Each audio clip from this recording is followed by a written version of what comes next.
परमसुखदं केवलं ज्ञानमूर्तिं द्वन्द्वातीतं गगनसदृशं तत्त्वमस्यादिलक्ष्यम् एकं नित्यं विमलमचलं सर्वधी साक्षिभूतम् भावातीतं त्रिगुणरहितं सद्गुरुं तं नमामि।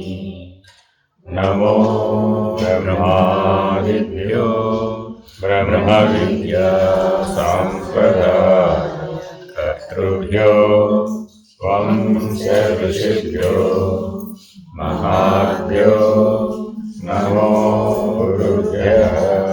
सर्वोपप्लवरहित प्रज्ञानघन प्रत्यगतो ब्रह्मैवाहमस्मि।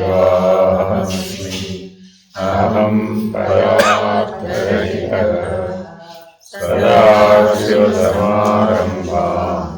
व्यासशङ्करमध्यमाम् अस्मदाचार्यपर्यन्तां वन्दे गुरुपरम्पराम्। हरि ओम् नमः। हरि ओम्।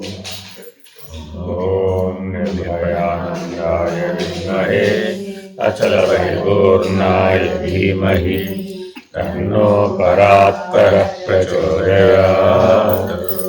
ॐ साईश्वराय विद्महे सत्यदेवाय धीमहि तन्नः सर्वः प्रचोदयात्। ॐ तत्पुरुषाय विद्महे महादेवाय धीमहि तन्नो प्रचोदयात्।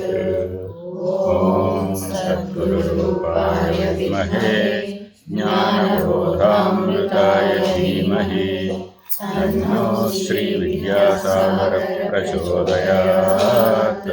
हरि ओम्। श्रीगुरुभ्यो नमः। हरि ओम्। नारायण नारायण। अपरोक्षानुभूति 24వ శ్లోకం. జ్ఞానస్వరూపం. బ్రహ్మైవాహం సమశాంతః సచ్చిదానందలక్షణః నాహం దేహో హ్యసదృశో జ్ఞానమిత్యుచ్యతే బుధైః. నాహం దేహో, నేను దేహమును కాదు, అసద్రూపుడను కాదు, ఇదే జ్ఞానం. ఇత్యుచ్యతే బుధై, జ్ఞానమిత్యుచ్యతే బుధై. ఈ అధ్యాయంలో అన్నిటికీ కూడా మకుటం ఏమొస్తుందండి? జ్ఞానమిత్యుచ్యతే బుధై. పోయిన అధ్యాయాల్లో అజ్ఞానం అనగా ఏమిటో నిరూపించారు. ఈ కొండ నాది అనుకోవడం అజ్ఞానం అని నిరూపించి ఇప్పుడు జ్ఞానాన్ని నిరూపిస్తున్నారు. నేను పరబ్రహ్మమును, సముడను, శాంత స్వభావం కలవాడను, సచ్చిదానంద స్వరూపం, అసత్స్వరూపము గల దేహాన్ని కాను అనే ఈ విధమైన జ్ఞానాన్ని వివేకవంతులు నిజమైన జ్ఞానం అంటారు. నిజమైన జ్ఞానం అంటే అబద్ధమైన జ్ఞానం ఉంటుందా? కాదు. ప్రతిబింబ జ్ఞానం దాన్ని అంటారు ప్రతిబింబ జ్ఞానం. బింబం ఎలా అయితే స్వరూప జ్ఞానాన్ని ఇస్తుందో మనకి ప్రతిబింబం కూడా జ్ఞానాన్ని ఇస్తుంది. అదేమిటది? భ్రమాజన్య జ్ఞానం అంటారు. అని అంటారండి భ్రమాజన్య జ్ఞానం అంటే భ్రాంతి, భ్రమ, మాయ, ఎరుక ఇత్యాది ఎన్ని పేర్లు అయితే చెప్తామో, మిథ్య, ఇవన్నీ కూడా అవి కూడా జ్ఞానాన్ని ఇస్తాయి. కానీ తత్కాలవత్, ఆకాశేపే, స్వకాలే సత్యవద్భాతి, వాటికి ఉన్నటువంటి మౌలిక లక్షణం. అది ఆ సమయంలో అనుభవిస్తున్న కాలంలో అది కరెక్ట్ అని అనిపిస్తుంది, కానీ కరెక్ట్ కాదు. ఆధేయము ద్వారా మనం పొందేటటువంటి అనుభవం తత్కాలవత్, అంటే అర్థం ఏంటి? నేనేం చెప్పారు? ఆత్మస్వరూపం అంటే ఆధారంగా ఉండేది ఆత్మస్వరూపం, ఆధేయంగా ఉండేదంతా కూడా శరీరం. శరీరం అని చెప్పామంటే అన్ని చెప్పినట్టు 25 చెప్పేసినట్టే, అది మర్చిపోకూడదు. మళ్ళా శరీరం అంటే మళ్ళా కిందకు వచ్చి స్థూల దేహం ఒకటేనా అనుకోకూడదు. స్థూల సూక్ష్మ కారణం 3 శరీరాలు కలిపి శరీరం అనే పేరు. ఎప్పుడైతే మనం ఆత్మస్థితిలో సహజంగా నిలబడ్డామో అప్పుడు ఈ 25 కూడా మీకు పనిముట్లు, ఇవి ప్రతిబింబాలు. బింబస్వరూపం 26 ఆత్మ. జాగ్రత్తగా గమనిస్తే మానవుడు ఈ నిజమైన జ్ఞానాన్ని తప్పక పొందాలి. ఏమిటట ఇంతకీ నిజమైన జ్ఞానం అంటే ప్రత్యేగాత్మకు పరమాత్మకు అభేదం. ఇదే నిజమైన జ్ఞానం. అంటే నేను 26 దాకా వచ్చాను కదండి, నేను జ్ఞానాన్ని పొందినట్టేనా? పొందలేదు. అయ్యయ్యో, ఇంత కష్టపడి 26 దాకా వస్తే జ్ఞానం కాదటారా? ఏం పోయింది ఇప్పుడు? ప్రతిబింబ జ్ఞానం పోయింది. ఏం వదిలేసాం? ప్రతిబింబ పద్ధతులన్నింటినీ వదిలేసాం, ఆధేయ పద్ధతులన్నీ వదిలేసాం, అశాశ్వతమైన పద్ధతులన్నీ వదిలేసాం, అనిత్యమైన వాటన్నింటినీ వదిలేసాం, అసత్యమైనటువంటి వాటిని వదిలేసాం, అనాత్మను వదిలేసాం. చూడండి ఎన్ని మాటలు చెప్పారు. ఇవన్నీ వదిలేయడానికి సంబంధించిన. కానీ మరి పొందవలసింది పొందావా? ఎందుకు వదిలేసావు? పొందవలసింది పొందడానికి. లేదండి వైరాగ్యం ఎందుకు? అనవసరమైన వదిలేయడానికి. జ్ఞానం ఎందుకు? వివేకం ఎందుకు? పొందవలసిన దాన్ని పొందడానికి. కాబట్టి ఈ ప్రత్యేగాత్మ, ఆ పరమాత్మ ఇద్దరు అభిన్నం, వేరు కాదు, ఒకటే. జీవో బ్రహ్మైవ నా పరహ అనేటటువంటి నిజమైన జ్ఞానాన్ని మానవుడు తప్పక పొందాలి. అప్పుడే అది జ్ఞానం అవుతుంది. అంటే వెనుక చెప్పిన విధంగా విచారణ చేయగా తానే బ్రహ్మనని, తాను తప్ప బ్రహ్మమనేది వేరే లేదని అనుభూతి కలుగు. ఈ విషయమంతా బ్రహ్మస్వరూపమే. ఆ బ్రహ్మను నేనే.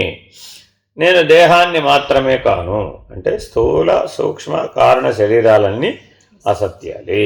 ఈ 3 రకాల శరీరాలు కూడా ఆత్మ కావు అనే అనుభూతినే జ్ఞానం అంటారు. అంటే జ్ఞానం ఎక్కడి నుంచి ప్రారంభమైంది? నేను ఆత్మస్వరూపుడు, ప్రత్యేగాత్మస్వరూపుడు, జ్ఞాత అంటంతో ప్రారంభమైంది. ఎప్పుడు కన్ఫర్మ్ అయింది? స్థిరం ఎప్పుడైంది? నిర్ణయం ఎప్పుడైందంటే జ్ఞాత కూటస్థుడు వేరు కాదు, ఒక్కటే. అర్థమేనండి? అలా నిర్ణయం పొందితేనే ఆ నిర్ణయమే నిలబడుతుంది. మళ్ళీ జ్ఞాత వేరే కూటస్థుడు వేరే అన్నాం అనుకోండి, అప్పుడు మళ్ళీ అజ్ఞానం వచ్చేస్తుంది. ఈసారి సమిష్టికి సంబంధించిన అజ్ఞానం వచ్చేస్తుంది. సమిష్టికి సంబంధించిన అజ్ఞానం వస్తే ఎష్టికి సంబంధించిన రాదేంటి? ఆటోమేటిక్ కదా. సమిష్టి కారణ శరీరం, ఎష్టి కారణ శరీరం. సమిష్టి సూక్ష్మ శరీరం, ఎష్టి సూక్ష్మ శరీరం. సమిష్టి స్థూల శరీరం, ఎష్టి స్థూల శరీరం. అవినాభావ సంబంధం కలిగి ఉన్నాయి. అంటే ఒకటి ఉంటాయి. అందుకని జ్ఞాత కూటస్థుడు ఒకటే అనే నిర్ణయం పొందాలి అంటే తప్పక మానవుడు 26లోనే ఉండాలి. ఆ 26 నుంచి 50 లక్ష్యం ఎక్కడ? 50లో ఉన్న పంచీకృతం. 50 అంటే సరిపోదు, 50లో ఉన్న పంచీకృతం. అప్పుడు ఎన్ని దిగిపోయినాయి అంటే 50 దిగిపోయినాయి. మహదోర్మహదహంకార దగ్గరికి వెళ్ళిపోయాడు. ఈ 50 దిగిపోవాలంటే ఏం చేయాలి అంటే వివేక వైరాగ్యాలను వాడాలి, విచారణ ద్వారా వాడాలి. విచారణ చేసాము అంటే వివేక వైరాగ్యాలు వాడడానికే విచారణ చేస్తాం. నేను ఇంకా విచారణ చేస్తూనే ఉన్నానండి, ఇంకా నిర్ణయం కాలేదండి అంటే ఎప్పటికవుతుంది? ఎన్నేళ్ళైనా అవదు కదా. అంటే ఎండ్లెస్ విచారణ అనమాట. దానివల్ల ప్రయోజనం లేదు. కాబట్టి వదలడానికి కావలసిన సాధన చేయాలి, పొందడానికి కావలసిన విచారణ చేయాలి. పొందాలంటే ఏం చేయాలి? విచారణ చేయాలి. వదలాలంటే ఏం చేయాలి? సాధన చేయాలి. ఇది గుర్తుపెట్టుకోవాలి. మీరు ఏదో అన్నం వండారండి, లేదు కూర వండారు, పప్పు వండారు, గిన్నెలో అడుగును అంటుతుందా లేదా? ఏం చేయాలి మరి? అడుగు అంటితే బాగు చేయాలా వద్దా? మరి బాగు చేయాలంటే దానికంటే బలమైన దాన్ని వాడాలా వద్దా? ఏదో లిక్విడ్ సోపు, సాలిడ్ సోపు ఏదో ఒకటి వాడాలి. దాన్ని వాడితే ఆ అంటుకున్నది వదిలేస్తుంది. అంతేనా కాదా? అదేం వాడకుండా నేను తోవేశానండి అంటే ఎంతో కొంత అందులో ఉండిపోతుంది. అది మళ్ళా తర్వాత వండినటువంటి పదార్థాన్ని పాడు చేస్తుంది. కాబట్టి జాగ్రత్తగా పిండాండ పంచీకరణ మనం బాగా అధ్యయనం చేసి సాక్షి అయినటువంటి జ్ఞాతగా నిలబడిన వాళ్ళకి చెప్తున్నాడు ఈ అధ్యాయం. ఇక్కడి నుంచి అంతా ఎవరికి చెప్తారు? పైకి, కిందకి చెప్పరు. మళ్ళీ నా స్థూల శరీరం సంగతి ఏంటండి అంటే తెలియదు, ఇంకా దాని సంగతి ఉండదు. ఇక అందుకని లక్షణాలు చెప్తున్నాడు. ఆ బ్రహ్మము యొక్క లక్షణాలు ఏమిటి అది తెలిస్తేనే కదా మనం అది అయ్యేది. అది నేనే ఉన్నానని దేని ద్వారా అనుకోవాలి? లక్షణాల ద్వారా. ఆ లక్షణాలు ఏమిటంటే నిర్వికారో నిరాకారో నిరవధ్యోహమవ్యయ నాహం దేహో హ్యసద్రూపో జ్ఞానమిత్యుచ్యతే బుధై. కింద వాక్యం ఏం మారదండి, చూసుకోవాలి మీరు. నాహం దేహో రసద్రూపో జ్ఞానమిత్యుచ్యతే బుధై. బుధై అంటే పండితుడు, బుధులు అంటే పండితుడు. ఎవరు పండితుడు? పండిత సమదర్శన, సమదృష్టి. పిండాండం బ్రహ్మాండం మీద కూటస్థ స్థానంలో ఉండి 50 తత్వాలని సమంగా చూసేవాడు ఎవడో వాడు బుధుడు. విబుధుడు అంటే విశేషమైన పాండిత్యం కలిగిన వాడు. కాబట్టి ఒక్కొక్క ఉపసర్గ చేసే కొద్దీ ఒక మెట్టు ఎక్కేస్తూ ఉంటాం అన్నమాట. కాబట్టి బ్రహ్మం యొక్క లక్షణం ఏంటి? మొదటి లక్షణం చెప్తున్నాడు, నిర్వికారో. ఏ వికారత్వం లేదు. మనకెన్నున్నాయి వికారాలు? ఎన్నున్నాయి? షడ్వికారములు. బ్రహ్మవిధ చదివితేగా తెలియదు. షడ్వికారములు ఏమిటి? 6 వికారములు. అస్థి, జాయతే, వర్ధతే, నశ్యతే. అది ఈ 6ని షడ్వికారములు అంటారు. అంటే పుట్టుట, పెరుగుట, ఉండుట, వృద్ధి చెందుట, ఇంకా ఏదో క్షీణించుట, తర్వాత నశించుట, లేదో చెప్పుకోవచ్చు. కాబట్టి వీటిని ఏమంటారు? ఇవి శరీర ధర్మాలే కానీ బ్రహ్మము యొక్క లక్షణాలు కావు. ఎప్పుడెప్పుడైతే మనం ఈ 6 వికారముల చేత ప్రభావితమై బాధించబడుతూ ఉంటామో అప్పుడప్పుడల్లా మనకేమనిపిస్తుంది? ఆ జీవుడే. పోయిన సంవత్సరం కాళ్ళు చేతులు బాగా ఆడినాయండి, ఈ సంవత్సరం నుంచి కాళ్ళు చేతులు బాగా ఆటలేదు. ఏమంటే ఏమిటి విశేషం అని అడిగారు అనుకోండి, ఏమిటి అయినా చెప్పడానికి పోయిన సంవత్సరం కాళ్ళు చేతులు బాగానే ఉన్నాయి, ఈ సంవత్సరం కాళ్ళు చేతులు ఆటలేదు. ఇప్పుడు ఎక్కడికి వచ్చేసాడు? కుటస్థుడు ఎక్కడికి వచ్చేసాడు? కర్మేంద్రియాల్లోకి వచ్చేసాడు. శాంతం. శరీరం అంటే కాళ్ళు చేతులు అంటే ఏమిటి? శాంతం పృథ్వీవచకంలోకి వచ్చేసాడు. అర్థమైందండి? కాబట్టి ఈ బ్రహ్మగారు కూటస్థ స్థానం నుంచి 50లో ఎక్కడికైనా వెళ్ళగలడు, రాగలడు. ఆయనకేం అంటదు. కానీ నువ్వు బ్రహ్మమే అయి ఉంటే ఇది గుర్తుపెట్టుకోవాలి. బ్రహ్మము కాదని ఆ నిర్ణయం మారిపోయింది అనుకోండి, ఎందులో చేరితే అది అయిపోతుంది. ఇది గుర్తుపెట్టుకోవాలి. ఉసిరికాయలో చేరిపోయాడు అనుకోండి, ఆ ఉసిరికాయ బ్రహ్మమే. కొబ్బరికాయలు చేరిపోతే కొబ్బరికాయ బ్రహ్మమే. గుమ్మడికాయలు చేరిపోతే గుమ్మడికాయ బ్రహ్మమే. అదేమిటండి, అంత చిన్న ఉసిరికాయ బ్రహ్మమే, అంత పెద్ద గుమ్మడికాయ బ్రహ్మమే ఎలా అవుతుంది అంటే క్వాంటిటీ భేదం లేదు. నువ్వు గింజ బ్రహ్మమే, మర్రి గింజ బ్రహ్మమే. మరి అవేంటండి అంటే అంతా బ్రహ్మమే నాయన. ఉన్నది బ్రహ్మం. ఏదైనా సరే ఉన్నది అన్నాడంటే అది ఎందులోకి వచ్చేస్తుంది? ఆ బ్రహ్మంలోకి వచ్చేస్తుంది. ఇంతకు ముందు వరకు ఉన్నదంటే ఏం చెప్పాము? ఆత్మ. ఇది గుర్తుపెట్టుకోవాలి. ఇక్కడ నుంచి స్టెప్ పెరిగిపోయింది అనమాట. ఉన్నదంతా ఏమిటి? ఆత్మ. ఎప్పటి వరకు? నీకు కేవలం 5, 5, 25 పిండాండ వరకు సాక్షిత్వం వరకే ఉందనుకోండి, జ్ఞానం, తెలివి, వివేకం. అప్పుడేమిటది? ఆత్మ. పంచభూతాలు ఏమిటయ్యా? ఆత్మ. ఇప్పుడేమిటి? పంచభూతాలు అంటే ఏమిటయ్యా? బ్రహ్మం. పంచశక్తులు ఏమిటయ్యా? బ్రహ్మం. పంచబ్రహ్మలు ఏమిటయ్యా? బ్రహ్మం. పంచబీజాలు ఏమిటయ్యా? బ్రహ్మం. పంచ తన్మాత్రలు ఏమిటయ్యా? బ్రహ్మం. బ్రహ్మాండం అంతా ఉన్నది బ్రహ్మమే.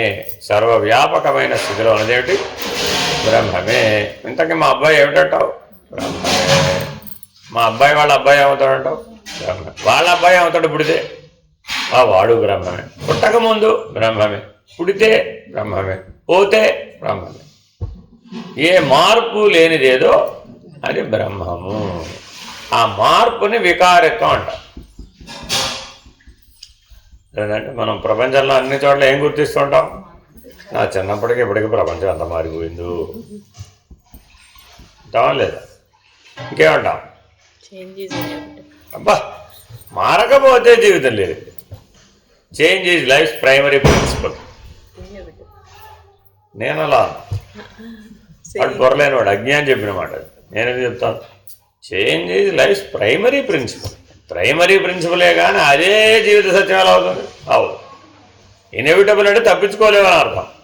అప్పుడు బ్రహ్మజ్ఞానం ఎలా వస్తుంది? మరి రాదు. అది తప్పది.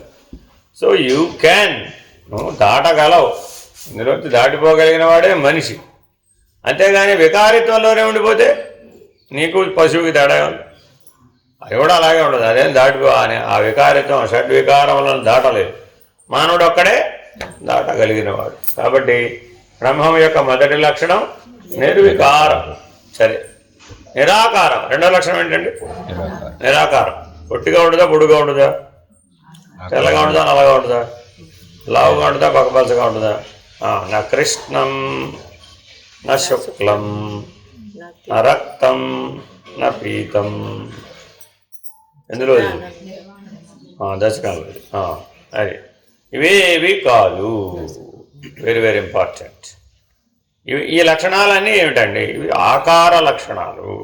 ఏం చెప్పినా కూడా ఆకార లక్షణం. వెంకటేశ్వర తెల్లగా ఉంటాడు, నల్లగా ఉంటాడు. వెంకటేశ్వర తెల్లగా ఉంటాడా, నల్లగా ఉంటాడా?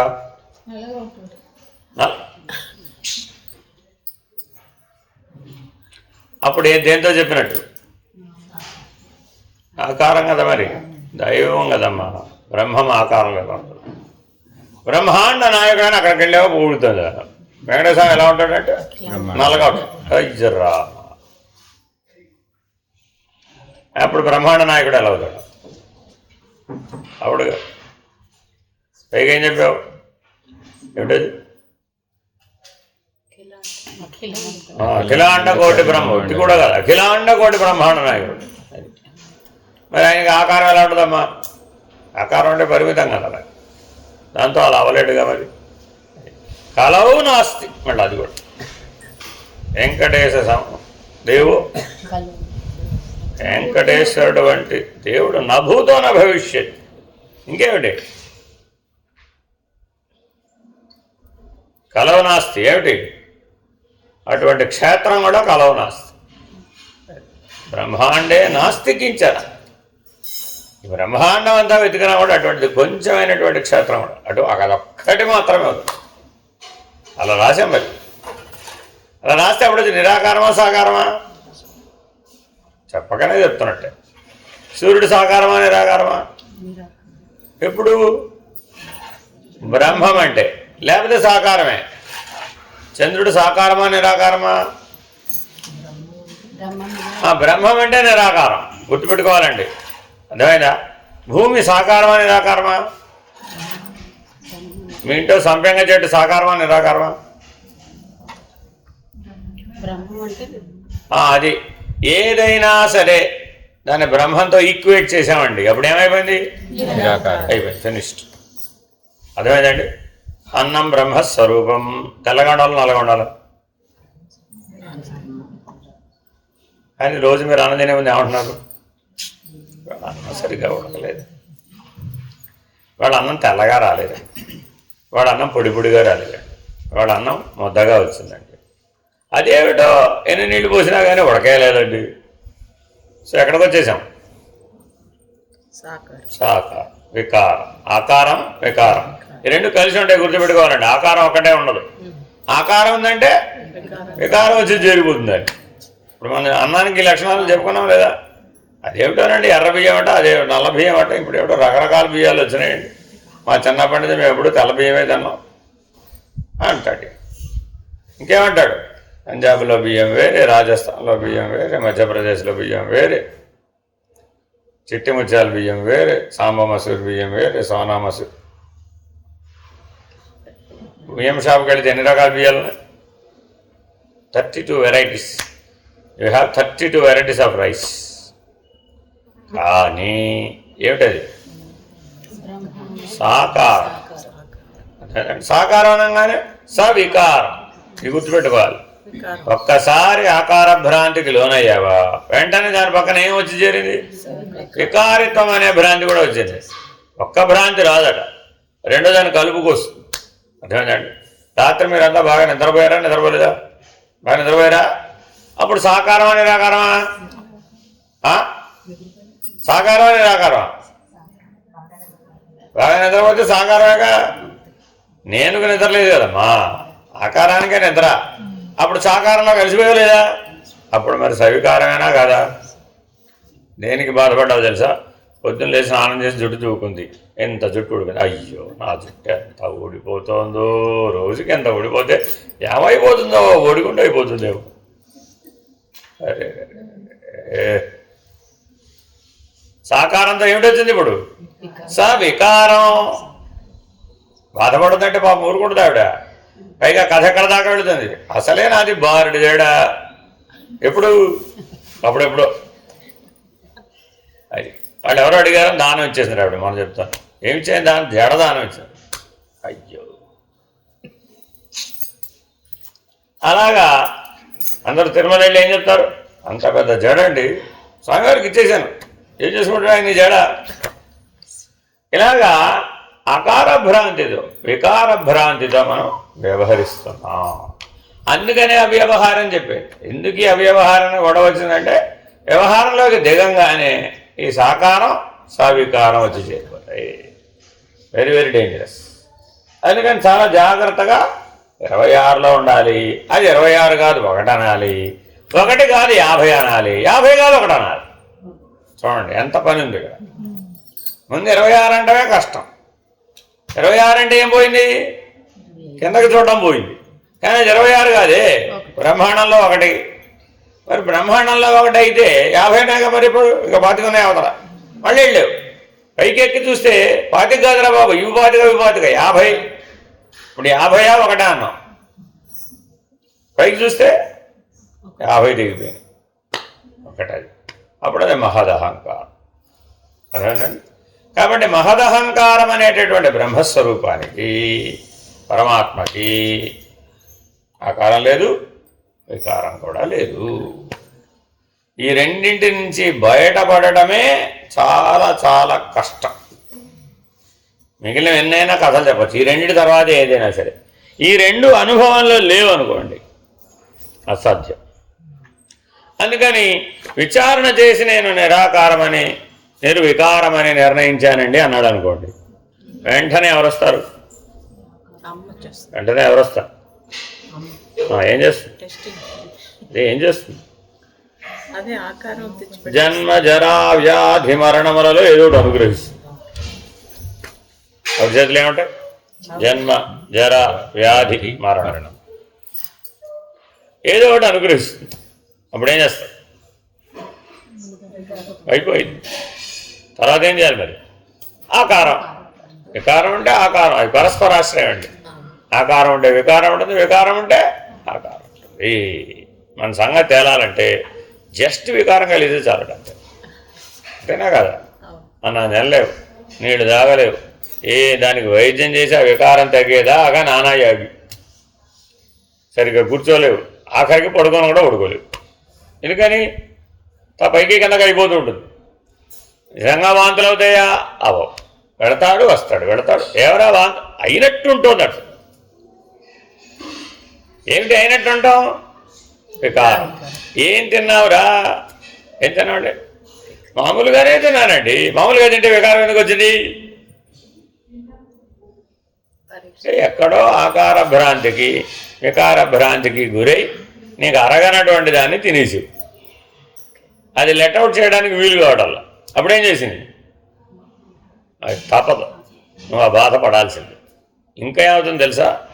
అది అలాగే ఉండి ఉండి ఉండి ఉండి ఆకుపచ్చగా మారిపోయింది, పసరగా మారిపోయింది. అప్పుడేం చేయాలి? వాంతులు అవడానికి మందిస్తాం. ఎందుకని అలా బయటికి పోతేనే బాగుపడతాం. అంతే. ఏ రకమైన పతి అయినా ఇదే వైద్యం. అప్పుడు మరి ఇంకా శ్రమ పెరిగిందా తగ్గిందా? సరే, అప్పుడేం చెప్పాం? ఒక 4 రోజులు లిక్విడ్ డైట్. ఏం తేడా వచ్చింది ఇప్పుడు? ఈ మింగే వ్యవహారం ఉందే, ఇది కిందకి పోవాలి కదా, కానీ అది అలవాటు పడి పడి పడి ఇలా రావడం మొదలు. ఏం తిన్నావా అంతే. అదేనండి చిన్నపిల్లల్లో ముఖ్యంగా బాగా ఎర్లీ స్టేజ్లో వస్తున్నారు, శైశవావస్థ నుంచి కొద్దిగా బాల్యానికి మారేటప్పుడు వస్తుంది. అందుకే తల్లులు లిక్విడ్ డైట్ నుంచి సాలిడ్ డైట్కి మారేటప్పుడు కొద్దిగా జాగ్రత్తగా ఉంటారు. ఎందుకంటే పాలు తాగడం వాడికి అలవాటు, మింగడం అలవాటు లేదు, సాలిడ్ మింగడం అలవాటు ఉండదు. కొద్దిగా మైండ్లో అడ్జస్ట్మెంట్ వచ్చే వరకు అది తేడా వస్తుంది. నిజంగానే కొద్దిగా తేడా ఉందనుకోండి, ఫ్లమ్ ఆల్రెడీ ఉందనుకోండి, ఇంకా గొడవే లేదు, ఇంకా అదే ఉద్యోగం. కాబట్టి శరీరం దగ్గర చూస్తేనే ఇలా ఉంది, అంతేనా కాదా? మరి పైకి వెళ్ళి చూస్తే ఈ వికారిత్వం అక్కడ తగులుకుందనుకో, అప్పుడు ఏమైనట్టు చెప్తా. వికారిత్వం ఎంతసేపు చెప్తున్నాడు, వికారిత్వం అంటే కూడా చెప్తా. బ్రహ్మాండ పరిధిలోకి వెళ్ళగానే ఏమనిపించింది మనకి? అందరూ నేనే, అంతేనా కాదా? మీ మనసులో ఉన్న వికారాలను ఎవరు ఎప్పుడు అప్పుడు ఏమైపోతుంది? మీకుంది కదా, చూసే నాకు లేదు. నేను పైనుంచి చూస్తున్నానండి, నాకు లేదు. కానీ నేను సమిష్టి ఎప్పుడవుతాను? మీ అందరిలో ఉంటేనే కదా. మీ అందరిలో ఉన్న నేను మీరు ఎలా ఉన్నారా అని ఆ తెలుగులో చూసే. అప్పుడు ఏమైపోయింది?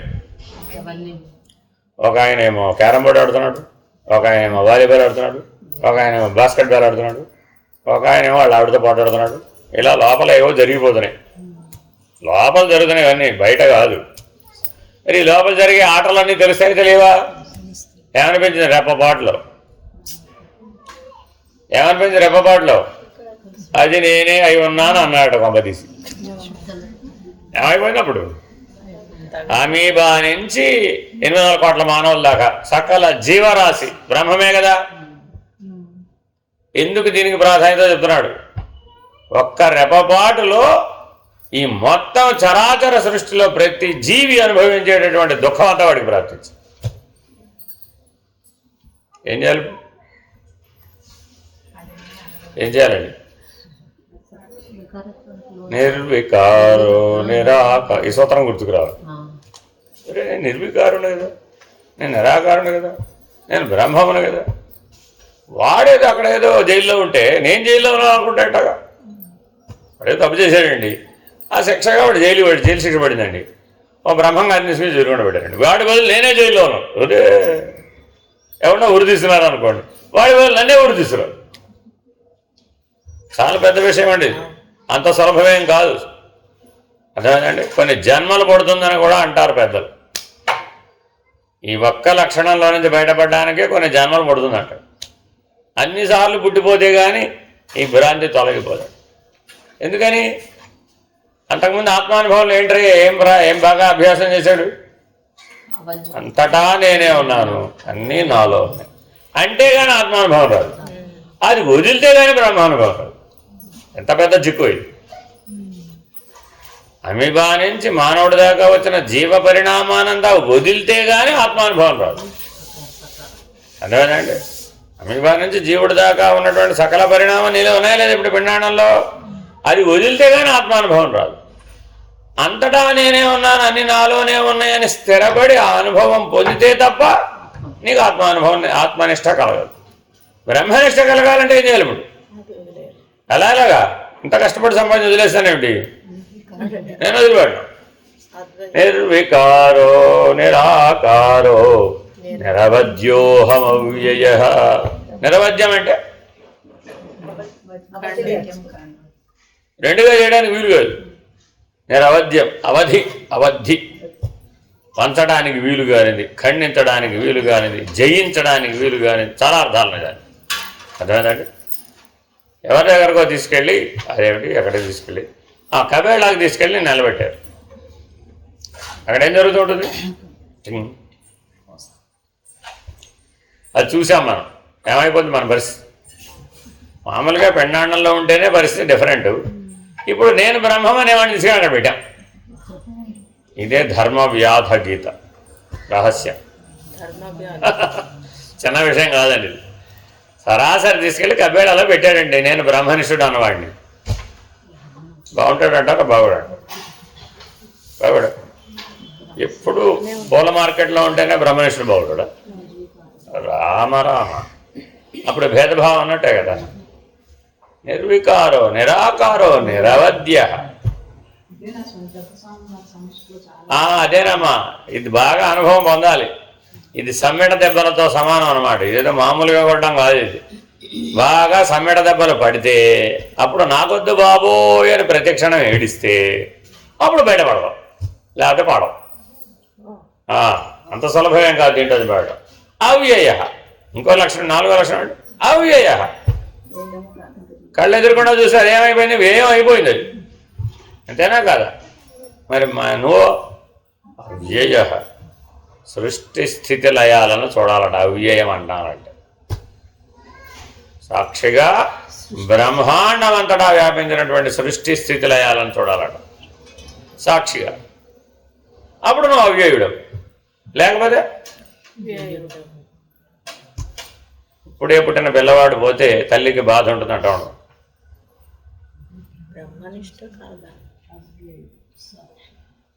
అమ్మా బొమ్మ, అమ్మా బొమ్మ బ్రహ్మ. అమ్మ కాదు బొమ్మ కాదు బ్రహ్మ. మరి ఇప్పుడు పుట్టిన పిల్లవాడు పోతే బాధపడాలా వద్దా?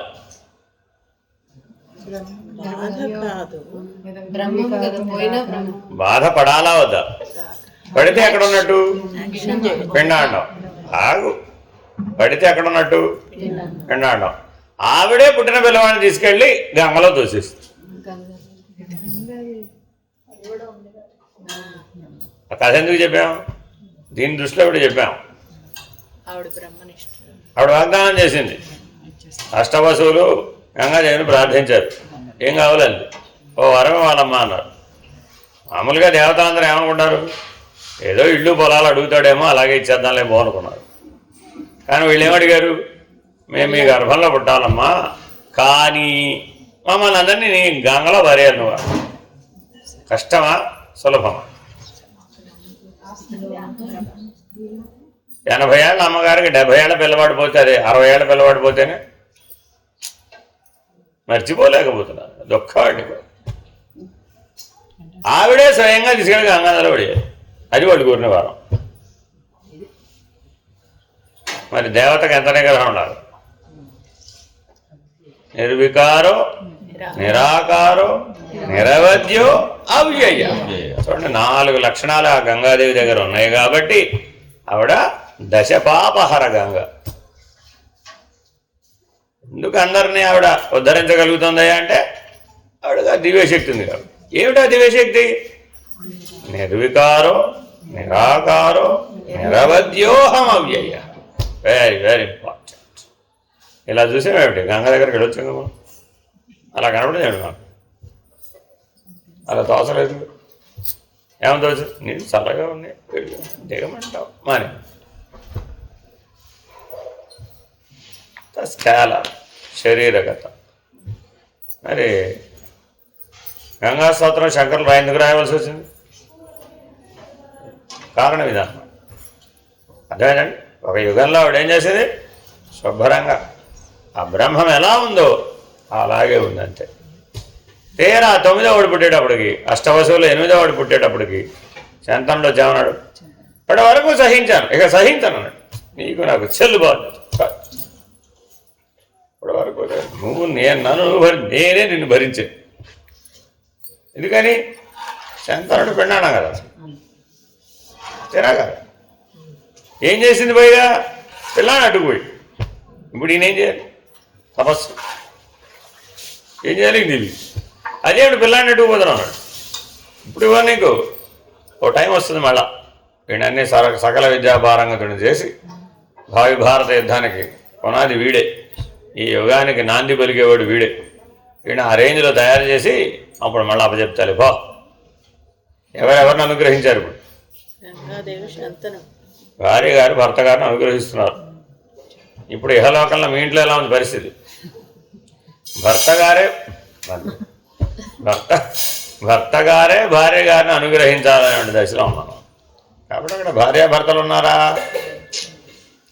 లక్షణాలు నిర్వికారో నిరాకారో నిరవధ్యోహమవ్యయ. ఆ మాటలు అనాలంటే ఎంత అనుభవ జ్ఞానం ఉండాలి. చిన్న విషయం కాదండి లేదు. అందుకని బ్రహ్మనిష్ట బ్రహ్మానుభవం అంటే అంత విశాల దృక్పథం. అంత బ్రహ్మాండమంతా నేనే, కానీ నేను ఎదిగలను. బ్రహ్మాండమంతా నాలోనే ఉంది, కానీ నేను ఎదిగలను. మళ్ళీ వెళ్ళిపోదాం. అర్థమైందా? ఇలా జాగ్రత్తగా 26ని ఏం చేయాలి? 1 చేయాలి. 1 ఏం చేయాలి? మళ్ళా 50 చేయాలి. 1 50 ఎందుకంటే కింద కలుపుకు రావాలి. కింద వదిలేసానంటే లాభంలా. కింద వదిలేస్తే ఏమైంది? బ్రహ్మం అవధ్యం కాస్త వధ్యం అయిపోయింది, 2 ముక్కలు అయిపోయింది. అబ్బే పెండాండం నేను కాదని బాబు, నేను బ్రహ్మాండం వరకే, నా పాత్ర పెండాండంలో లేదు. అలాగేలాగా అలా కుదరదు. అక్కడ లేని ఇక్కడ లేనంటే కుదరదు. అంతటా ఉన్నాడు బ్రహ్మం అనేవాడు. ఉండడమే అసలు బ్రహ్మం. కాబట్టి 1 ఏం చేయాలి? 50 చేయాలి. 50 ఏం చేయాలి? మళ్ళీ 1 చేయాలి. ఏమిటోనండి బాబు, 1 = 50, 50 = 1. ఎప్పటికన్నా ఈ లెక్కలు వేస్తారు, ఎవరన్నా ఒప్పుకుండా ఉండవు. కాబట్టి సాంఖ్య విచారణ బాగా కరతలామలకంగా తెలిస్తే తప్ప స్ఫురించాలండి రేపపాట్లో, లేకపోతే కుదరదు. నేను రేపు ఆలోచించుకుని చెప్తానని అంటే ఒక టైం ఇవ్వడు, అప్పటికప్పుడే తేలిపోవాలి అంతే. కాబట్టి బ్రహ్మం యొక్క లక్షణాలు 4 లక్షణాలని స్పష్టంగా చెప్తున్నారు. నిర్వికారో నిరాకారో నిరవధ్యోహమవ్యయః నాహం దేహో అసద్రూపో జ్ఞానమిత్యుచ్యతే బుధైః.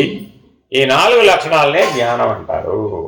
సరే, నిరామయో నిరాభాసో నిర్వికల్పోహమాతతః.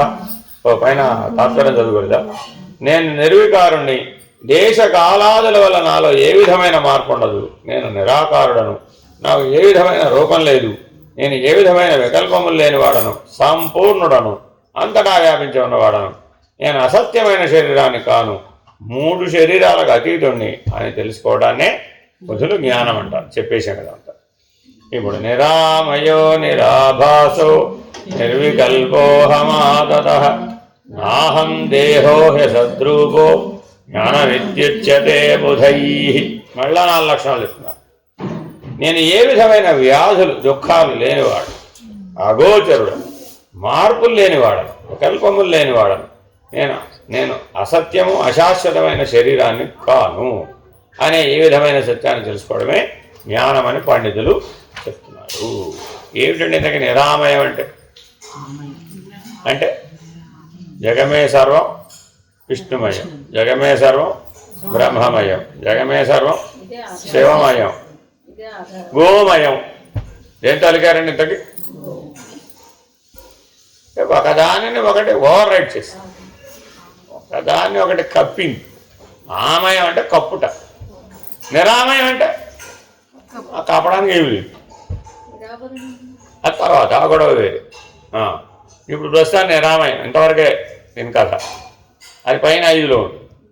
అది అక్కడ బ్రహ్మణోర విగ్రహ దగ్గర వ్యవహారం. సరే, ఇప్పుడు ఎక్కడ దాకా మాట్లాడుతున్నాం మనం? 50 లేదు 1, 50 కాదంటే 1. ఇక్కడ దాకా చెప్తే ఏం చెప్పాము? ఇప్పుడు నువ్వు పిండాండం అనే ఆవరణ లేనివాడు, బ్రహ్మాండం అనే ఆవరణ కూడా లేనివాడు. అందుకని ఎవరు నువ్వు? నిరామయుడు. 25 తత్వాలు లేవు, 25 ఇంద్రియాలు లేవు. ఇప్పుడు ఇక్కడ ఏవి కప్పేసి ఉన్నాయి? 25 ఇంద్రియాలు నిన్ను కప్పి ఉన్నాయి. అక్కడేమైంది? 25 తత్వాలు నిన్ను కప్పి ఉన్నాయి. ఆ కప్పి ఉండడాన్ని ఏమంటారు? ఆమయం. నిరామయం. Very very important. ఎప్పుడూ అలా ఉండాలి, ఎప్పుడూ అపంచీకృతుడిగానే ఉండాలి. పంచీకృతం అయితే ఓడి కప్పేస్తుంది వెంటనే. కాబట్టి పంచీకృత మహాభూతములలో కలిసిపోకూడదు, పంచీకృత ఇంద్రియాల్లో కూడా కలిసిపోకూడదు. పంచీకృత అన్నామంటే కలిసిపోయినట్టే. నేను అపంచీకృతుడు అన్నప్పుడే నిరామయుడు, లేకపోతే విలువేడు. కాబట్టి ఇప్పుడు మరి విషయంలో కలిసిపోవచ్చు అంటారా? విషయం అంటే ఏమిటి? విషయం అంటే ఏమిటి? విషయం అంటే ఏమిటి? విషయం అంటే ఏమిటి? విషయం అంటే ఏమిటి? విషయం అంటే ఏమిటి? సృష్టి, స్థితి, లయ, విస్తీర్ణ, ఆకర్షణలు అవే విషయాలు. అక్కడ పంచక్రియలే బ్రహ్మాండంలో విషయాలు. ఇక్కడ ఉన్నట్టు శబ్దస్పర్శ రూపరసగంధాలనే విషయాలు అక్కడ లేవు. ఏమున్నాయి దాని స్థానంలో? క్రియలు, సృష్టి, స్థితి, లయ, తిరోధాన అనుగ్రహాల చేత వాడు ఆకర్షించబడకూడదు. ఎందుకని? ఆకర్షించబడాలంటే ఒక ఆవరణ ఉండాలి. ఓ విక్షేపం కలగాలంటే ఒక ఆవరణ ఉండాలి. ఆవరణ విక్షేపం ఉంటే మల దోషం కూడా వచ్చి చేరుతుంది. త్రివిధ దోషాలు వచ్చి చేరుతాయి.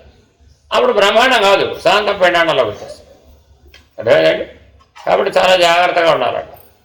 విక్షేప దోషం, మల దోషం తొలగించుకుంటేనే కదా అక్కడ దాకా వెళ్ళి, మళ్ళీ ఇప్పుడు అక్కడికి వెళ్ళి ఆవరణ దోషం తొలగించుకోవడానికి బ్రహ్మాండ అనుభవం పొందడానికి వెళ్ళిన వాడు ఏం చేశాడు?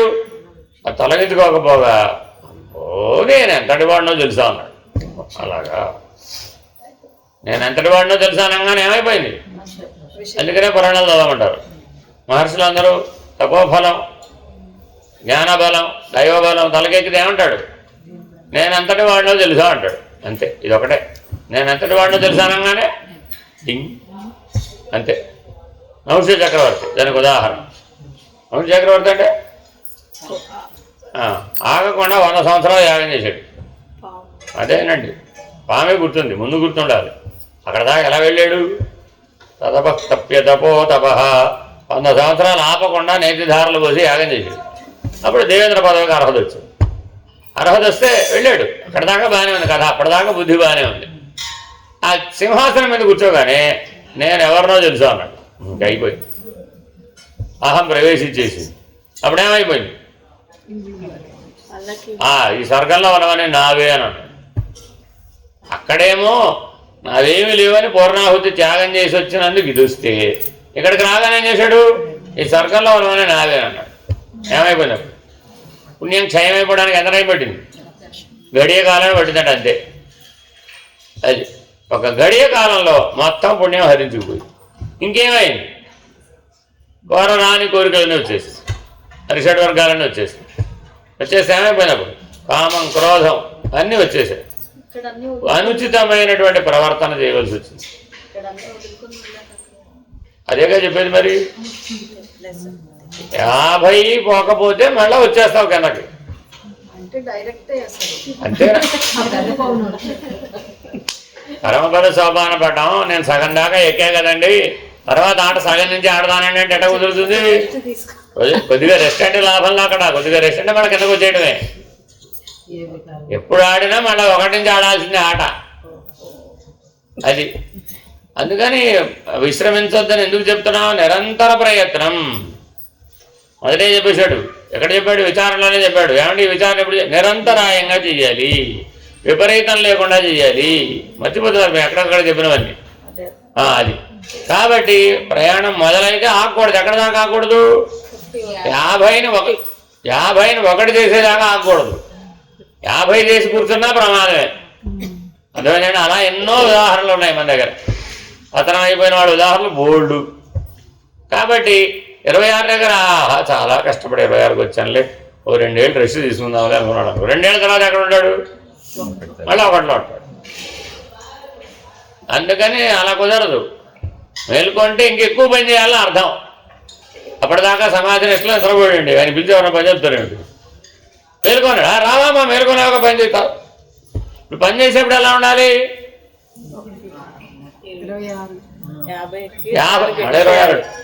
50 లక్ష్యం 50 కాదు 1. అంటే 50 కాదు 1 అనకపోతే కిందకు చూసి కూడా 1 అనొచ్చు. అందుకు మాటికి చెప్పడం. 26లో ఉన్నవాడు 1 అన్నాడు అనుకోండి, ఇటు 1. నీకు అనువైంది ఏది? కిందకి వెళ్ళిపోవడం. అందుకని కిందకి వెళ్ళిపోవడం వెరీ డేంజరస్ అండి. తిరిగి యోనులన్నీ పడతామండి సరాసరి వెళ్ళి. మానవుడిగా కూడా పడ్డాడు, మళ్ళా సరాసరి వెళ్ళి తిరిగి యోనుల్లో పడతాడు. అందుకే 100 అంతస్తు నుంచి పడితే ఎక్కువ దెబ్బలు తగులుతాయని చెప్పేది. అంటే మార్మికంగా చెప్తున్నాం. అందరికీ జ్ఞాన మార్గం అంటే బాగుంది అనిపిస్తుంది. ఇదేదో అటు ఇటు తొందరగా తిరుగుతుంది. కరెక్ట్. హంగ మార్గం విమానం మీద వెళ్తాం, తెలకపోవడమే ఉంది. పిపీలిక మార్గం అయితే ఇక్కడ నుంచి అమెరికా చేమ నడిచి వెళ్ళాలండి. ఎప్పటికి వెళ్తుంటావు? ఈ జన్మకు అవుతుందా దానికి? చెప్పలేము. అదే విహంగ మార్గం అయితే 20 గంటలు 30 గంటలు వెళ్ళిపోతూ ఉంటుంది. కాబట్టి జ్ఞాన మార్గం సులభమే, వేగంగా కూడా వెళ్ళిపోతుంది.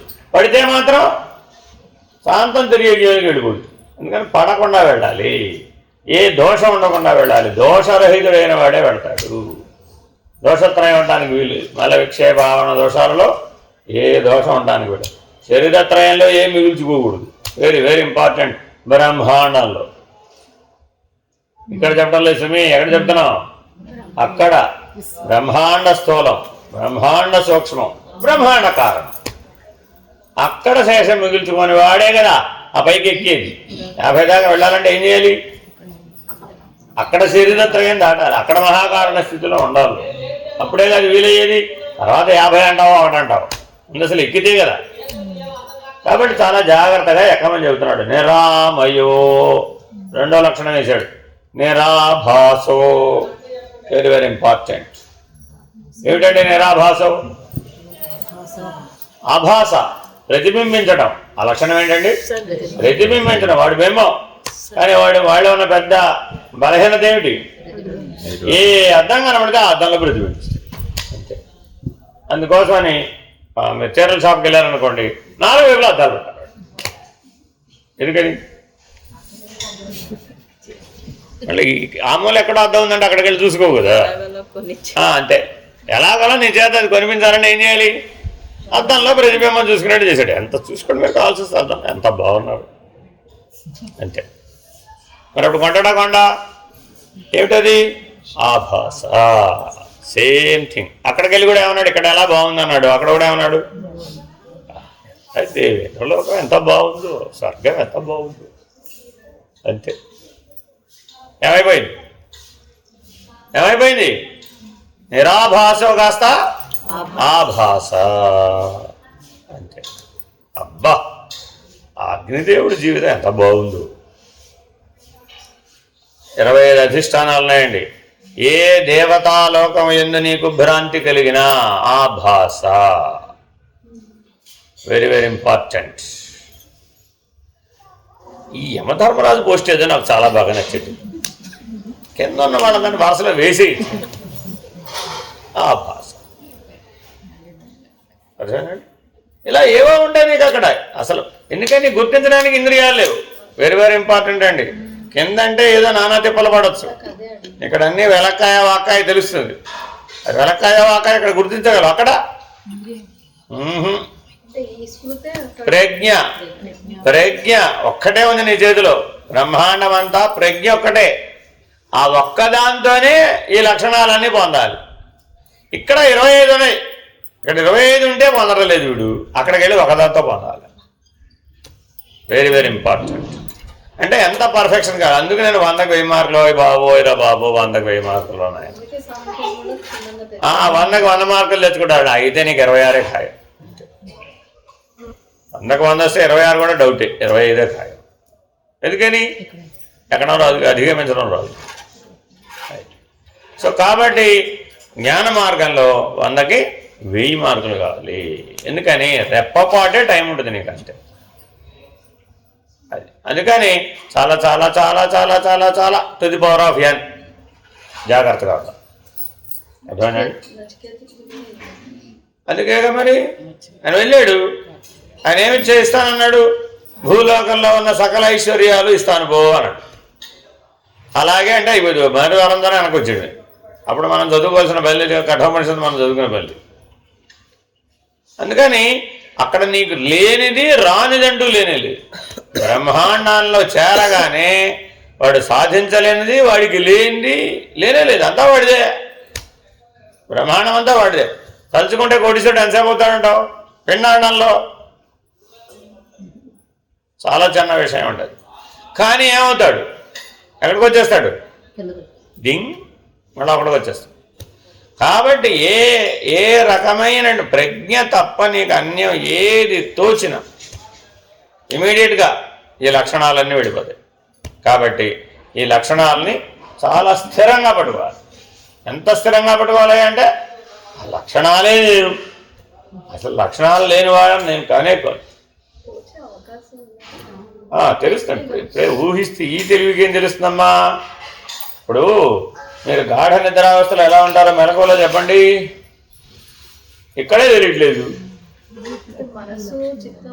అవన్నీ స్టోరీ అమ్మా, అంతా స్టోరీ. కథలు ఉన్నంతసేపు కథే, అక్కడేం కథలతో పనిలే. You can build your own film they.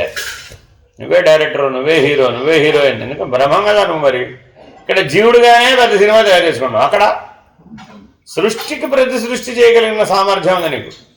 ఒకటా రెండా? నువ్వు తలుచుకుంటే రెపపాటులో నీదైనటువంటి స్వర్గాన్ని నువ్వు సృష్టించుకోగలుగుతావు. అది నీ సామర్థ్యం.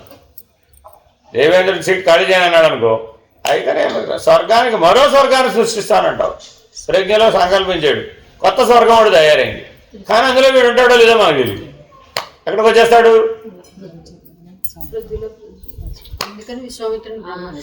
అనలేదు. ఆయన మాటి మాటికి అక్కడ దాకా వెళ్ళా, ఏదో ఒకటి రాను, శాంతం కింద పడను. అందుకని ఆయన వృత్తాంతం గురించి తెలుసుకోవాలి. అది ఈ సాంఖ్యతారక మనస్కాలు తెలియజెప్పడం కోసమని వాళ్ళు అలాగా ఆ వృత్తాంతాలు అలా ఆ జీవితాలు అలా తెలుసుకోవాలి. అదేనండి. అందుకని మన బ్రహ్మజ్ఞానంలో ఆదర్శం ఎవరంటే వశిష్ఠ మహర్షి. మిగిలిన వాళ్ళు పెట్టుకోమా. ఎందుకని ఆయన జీవితంలో ఎప్పుడు పాడలేదు కాబట్టి, పడకుండానే సరాసరి విడిపోయి ఎక్కడా ఆగలేదు. అందుకని బ్రహ్మనిష్ఠులకు ఆదర్శవంతుడు ఎవరయ్యా అంటే వశిష్ఠుడు. ఆయన చెప్పిందే శ్రేయో మార్గం. అందుకని శ్రీరామచంద్రమూర్తి జ్ఞానం కొరకు బ్రహ్మర్షి అని విశ్వామిత్రుని ఆశ్రయించవచ్చుగా. వశిష్ఠుడిని ఆశ్రయించాడు. విశ్వామిత్రుడు సహకరించాడు. మధ్య మధ్యలో నీకు డైలాగులు ఉంటాయి అక్కడ, చూసుకోండి మీరు. యోగాసం చదివితే స్టార్టింగ్లో ఉంటాయి, మధ్యలో ఉంటాయి, చివరిలో ఉంటాయి. కానీ ప్రధానంగా బ్రహ్మజ్ఞానానికి గురువుగా వశిష్ఠుడే పడుతున్నాడు. అదేనండి. ఎందుకని అంటే పడకుండా వెళ్ళాలి. అది చాలా చాలా ఇంపార్టెంట్. సరే, కానీ నిరాకారం అన్నప్పుడు ఇంకా ప్రతిబింబించడానికి ఏం లేదు కదా. మళ్ళీ మాతకు వచ్చేసాడు. నిర్వికారో నిరాకారో. గాలికి ఆకారం ఉందా లేదా? ఇక్కడ అక్కడ వాయుదేవుడు, ఇక్కడ గాలి, అక్కడెవరు? వాయుదేవుడు. గాలికి మరి ఆకారం లేదు కదా, వాయుదేవుడు కూడా లేదుగా, తేజస్సేగా. ఆ వాయుదేవుడు నేనే అని అనుకుంటేనే కదా నువ్వు బ్రహ్మం అయ్యేది. సకల అధిష్టాన దేవతలు ఎవరు? నేనే. వాళ్ళందరూ నేనే, వాళ్ళందరూ నాలో ఉన్నారు. ఇక్కడ ఆత్మానుభవంలో ఏమనుకున్నావు? సకల జీవరాశులలో ఉన్న చైతన్యాన్ని నేనే, అక్కడ సకల అధిష్టానము దేవతల్లో ఉన్న చైతన్యాన్ని నేనే. ఈశ్వర చైతన్యం అది. ఇప్పుడు మరి నేను ఈశ్వర చైతన్యం అన్నప్పుడు ఏం చేయాలి? అందరూ అనుగ్రహించాలా వద్దా? ఎలా అనుగ్రహిస్తాను మరి నేను? సంకల్పం ద్వారా. కాబట్టి ఎప్పుడైతే సంకల్పం కలిగిందో ప్రతిబింబిస్తాను. ఎక్కడ ప్రతిబింబిస్తాను? ఇప్పుడు అక్కడ కాదు, అక్కడే సరాసరి ఇక్కడికి వచ్చేస్తాను. అప్పుడు ఏమైపోయాను? శివకుమార్ బదులు రామ్ కుమార్ పుడతాడు. ప్రతిబింబించాడుగా మరి. అక్కడ ప్రతిబింబించినట్టు అర్థం ఏంటి? సంకల్పం. అందుకే చెప్పేదండి, సంకల్పం అని ఎక్కడ పడితే అక్కడ మాట్లాడకూడదు. సృష్టి ఆది సంకల్పం. జీవులకు కలిగేది ఇచ్ఛ. అభీష్ట సిద్ధిరస్తు అంటాం ఇక్కడ, అక్కడ సంకల్ప సిద్ధిరస్తు అంటాం అక్కడ. కానీ కాస్ట్లీ వర్డ్స్ మనకు నచ్చదే కదా, అందులో సంస్కృత శబ్దాలు బాగుంటాయి. అందుకనే వేస్తాం ఇచ్ఛ అంటే కొద్దిగా సంకల్పం బాగుంది, కాస్ట్లీ, కానీ సంకల్ప సిద్ధిరస్తు అంటాం అని తెలిస్తేగా. కాబట్టి సంకల్పమే జ్ఞానానికి అడ్డం. సంకల్పం రాగానే అన్నీ వచ్చేసినాయి లైన్లో. నిరాకారం నిర్వికారం అన్నీ పోయినాయి. ఏమైపోయినాయి? పైన 4 పోయినాయి, కింద 4 పోయినాయి, ఒక్క సంకల్పం చేత. కాబట్టి ఎప్పుడు 26లో ఉండగానే నువ్వు నిర్వికల్ప స్థితిలో ఉండాలి. ఆత్మానుభవంలోనే నీకు నిర్వికల్ప నిష్ఠ రావాలి. అప్పుడే నువ్వు కూటస్థ స్థానానికి వెళ్ళి సహజ నిర్వికల్ప స్థితిని పొందుతావు. ఇక్కడ నిర్వికల్ప స్థితి రాలేదండి, అప్పుడు ఏమైపోయావు? 26 ఒకటవది కదా, అసలు 26గానే ఉంటుంది. అది 26 ఒకటవ్వాలంటే సంకల్ప వికల్పాలు పనికిరావు. ఇప్పుడు ఆ వాయుదేవుడు మరి ఆయన రోల్ ఎలా ప్లే చేస్తాడు? నీకెందుకమ్మా? కాదండి, అక్కడ మరి ఆయన సంకల్పంతోనే కదా అందరినీ ఆయన పనిచేస్తే నీకెందుకు? అనుగ్రహిస్తాడు. నువ్వెందుకు? నువ్వు నిర్వికల్పంగా ఉంటావు, నేర్చుకో. ఆయన సంకల్ప వికల్పాలతో నీకెందుకు పని? ఆల్రెడీ అక్కడ వ్యవస్థ జరుగుతుందండి, దాంతో నీకేం పని? అంటే అది డిస్టర్బ్ అవ్వకుండా చదువుతుంది. ఆయన మళ్ళీ 1కి రాడు కదా. ఆయన సంగతి నాకు తెలియదు, నువ్వైతే గ్యారెంటీగా వస్తావు. రండి.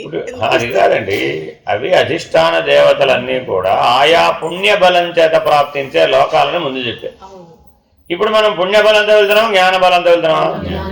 జ్ఞానబలంతో వెళ్ళినవాడికి నీకు పుణ్యబలంతో ఏం పని? పుణ్యం అన్నామంటే దాని వెనక పాపం అనే రెండో ద్వంద్వం ఉంటుంది కదా. అప్పుడు మరి ఎక్కడికి వస్తావు? పిండాండం అనేది శరీరంలోకి మళ్ళీ తిరిగి రావాలి. జ్ఞానమా అజ్ఞానమా? ఇప్పుడేగా మరి వాయుదేవుడు అవ్వాలనుకున్నావు. అవ్వాలంటే ఏముండాలి నీకు? అవ్వాలంటే ఏముండాలి నీకు? తగిన పుణ్యబలం ఉండాలి. జ్ఞానం వల్ల పుణ్యం రాదుగా. జ్ఞానం వల్ల పుణ్యపాపాలు రెండు పోతాయి. అందుకని జ్ఞాన మార్గం అంటే చెప్తున్నా. అక్కడికి వెళ్ళి మళ్ళీ నాకు స్వర్గం కావాలి, నాకు 14 లోకాలు కావాలంటే రావు. ఇప్పుడు వాళ్ళు మళ్ళీ ఓటుకొస్తారండి. క్షీణే పుణ్య పైకే కదండి వాళ్ళ. అదే ఏమో ఏదైనా ఇక్కడ ఏం చెప్పాడమ్మా, నిర్వికారో నిరాకారో నిరవద్యోహం అవ్యయ నిరామయో నిరాభాసో నిర్వికల్పో. అది ఆ మూడో మాట చెప్తున్నాను ఇప్పుడు. కాబట్టి ప్రతిబింబించాలంటే ఏముండాలి? సంకల్ప వికల్పాత్మకమైనటువంటి సమిష్టి మనస్సు లేదా సమిష్టి ప్రజ్ఞ, ఏ పేరన్నా పెట్టుకో. ప్రజ్ఞ అన్న మనసు అన్న ఒకటే. అక్కడ ప్రజ్ఞ అంటే అక్కడ మనసు అంటాం, అంతకుమించి తేడా ఏమి లేదు. అర్థమైందండి? ఊరికే కాస్ట్లీ వర్డ్స్ డిఫరెన్స్ ఇది, స్థితి భేదం ఏం లేదు, అంతా ఒకటే. ప్రజ్ఞ అన్న మనసు అన్న చైతన్యం అన్న ఎరుకన్నా అన్నీ ఒకటే. మాయ అన్న సమస్తం ఒకటే. అక్కడికి వెళ్ళేటప్పటికి కూటస్థుడిలో అపంచీకృత భాగానికి వెళ్ళేటప్పటికి మొత్తం ఒకటే సమస్తం. ఊరికే కింద చెప్పేటప్పుడే అట్లా చెప్తే కంగారు పడి బీపీ పెంచుకొని ఇప్పుడే పోతామని చెప్పి అట్లా చెప్పరు అంతే. ఎందుకని అసలే ప్రయత్నం చేయవు కదా, నీ వల్ల అయ్యే పని కాదని ముందే రాగానే చెప్పామనుకోండి. నువ్వు ఇలాగే ఒంటికాలం మీద 100 జన్మల పాటు తపస్సు చేస్తే అప్పుడు నువ్వు ఆత్మను తెలుసుకోగలుగుతావని ఎవరికైనా చెప్పామనుకోండి, ఏం చేస్తాడు? ఆ జన్మ ఇది కాదు, ఆ 100వ జన్మలో వస్తాలండి మీ దగ్గర, మీరు అప్పటిదాకా వెయిట్ చేయండి అంటాడు. వాడు వచ్చేదాకా వీడిని వెయిట్ చేయమన్నాడు. చాలా తెలియనాడు కదా జీవుడు అంటే. మరి అందుకని జాగ్రత్తగా ఉండాలి. అందుకని ఈ లక్షణాలు ఒకదాని తర్వాత ఒకటే వస్తాయండి, అది తెలుసుకోవాలి మీరు.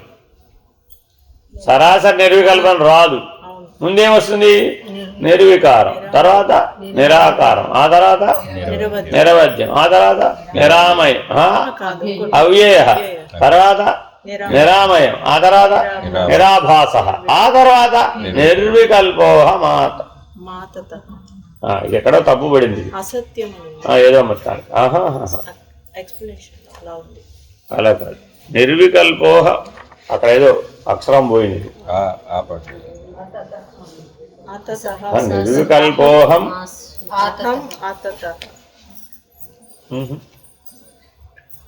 అలా సరిపోవటం. అది వినాలి, ఆడియో వినాలి. సరే, నిరామయో నిరాభాసో నిర్వికల్ప. కాబట్టి చాలా జాగ్రత్తగా వ్యాధులు దుఃఖాలు లేనివాడను. అర్థమైందండి? ఈ ఆతత కూడా కరెక్ట్గా అయి ఉండొచ్చు. ఎలా అంటే వాటి అర్థం అది, వ్యాధులు దుఃఖాలు లేనివాడు. ఇతరులను దుఃఖపెట్టేవాడిని ఏమంటారు? ఆతతాయి. దుర్యోధనుడు ఎటువంటి వాడు అంటే వాడు ఆతతాయి అంటే ఇతరులు దుఃఖపెట్టేవాడు. ఆతతం అంటే దుఃఖం. నిర్వికల్పోహం ఆతత అంటే దుఃఖం లేనివాడు. దుఃఖం లేనివాడు, వ్యాధి కూడా లేనివాడు. ఈ రెండు లేవు. ఎందుకని? ప్రజ్ఞామయ దేహం, కాంతిమయ దేహం, తేజస్ శరీరం. కాబట్టి దానికి ఏమైనా వస్తాయా? అలాంటివి రావు. ఇక్కడ మనం రాసుకున్న క్యాన్సర్లు, టీబీలు అట్లాంటివి రావు అక్కడ. ఎందుకని? స్థూలదేహం కాదు కాబట్టి. సరే, జాగ్రత్తగా ఎన్ని లక్షణాలు పరిశీలించినప్పుడు 8 అయిపోయానండి. నెక్స్ట్ 4. నిర్గుణో నిష్క్రియో నిత్యో నిత్యముక్తోహమచ్యుత నాహం దేహో హ్యసద్రూపో జ్ఞానమిత్యుచ్యతే బుధైః. మళ్ళా 4 లక్షణాలు చెప్తాను. ఏమిటవి? నిర్గుణుడు, నిష్క్రియుడు, నిత్యుడు, నిత్యముక్తుడు, అచ్యుతుడు. 4 5 8 + 5 13. నిర్గుణో నిష్క్రియో నిత్యో నిత్యముక్తోహం అచ్యుత. Very very important. నేను నిర్గుణుడను, నామరూపాదులు లేనివాడను, నిష్క్రియుడను, నేను చేయవలసిన పనులంటూ ఏమీ లేవు. అంటే ఏ విధమైన కర్తవ్యము నాకు లేదు. నేను సదా సర్వ స్వతంత్రుడను, ముక్తుడను, నేను అచ్యుతుడను, నాశనము లేనివాడు, నేను ఆ అసత్య రూపమైన దేహాన్ని కాను అని తెలుసుకోవడాన్ని బుధులు జ్ఞానం అంటారు. కాబట్టి మానవులకి యాపిల్ కాయలు పెట్టరా, లేకపోతే దోసకాయలు పెట్టరా. రెండు బ్రహ్మమే. మానవులకి సృష్టి అంతా యాపిల్ చెట్లు వచ్చేట్టు చేసేస్తే అది బెటర్ అంటావా? లేదంటే దోసకాయలు పండేట్టు చేస్తే బెటర్ అంటావా?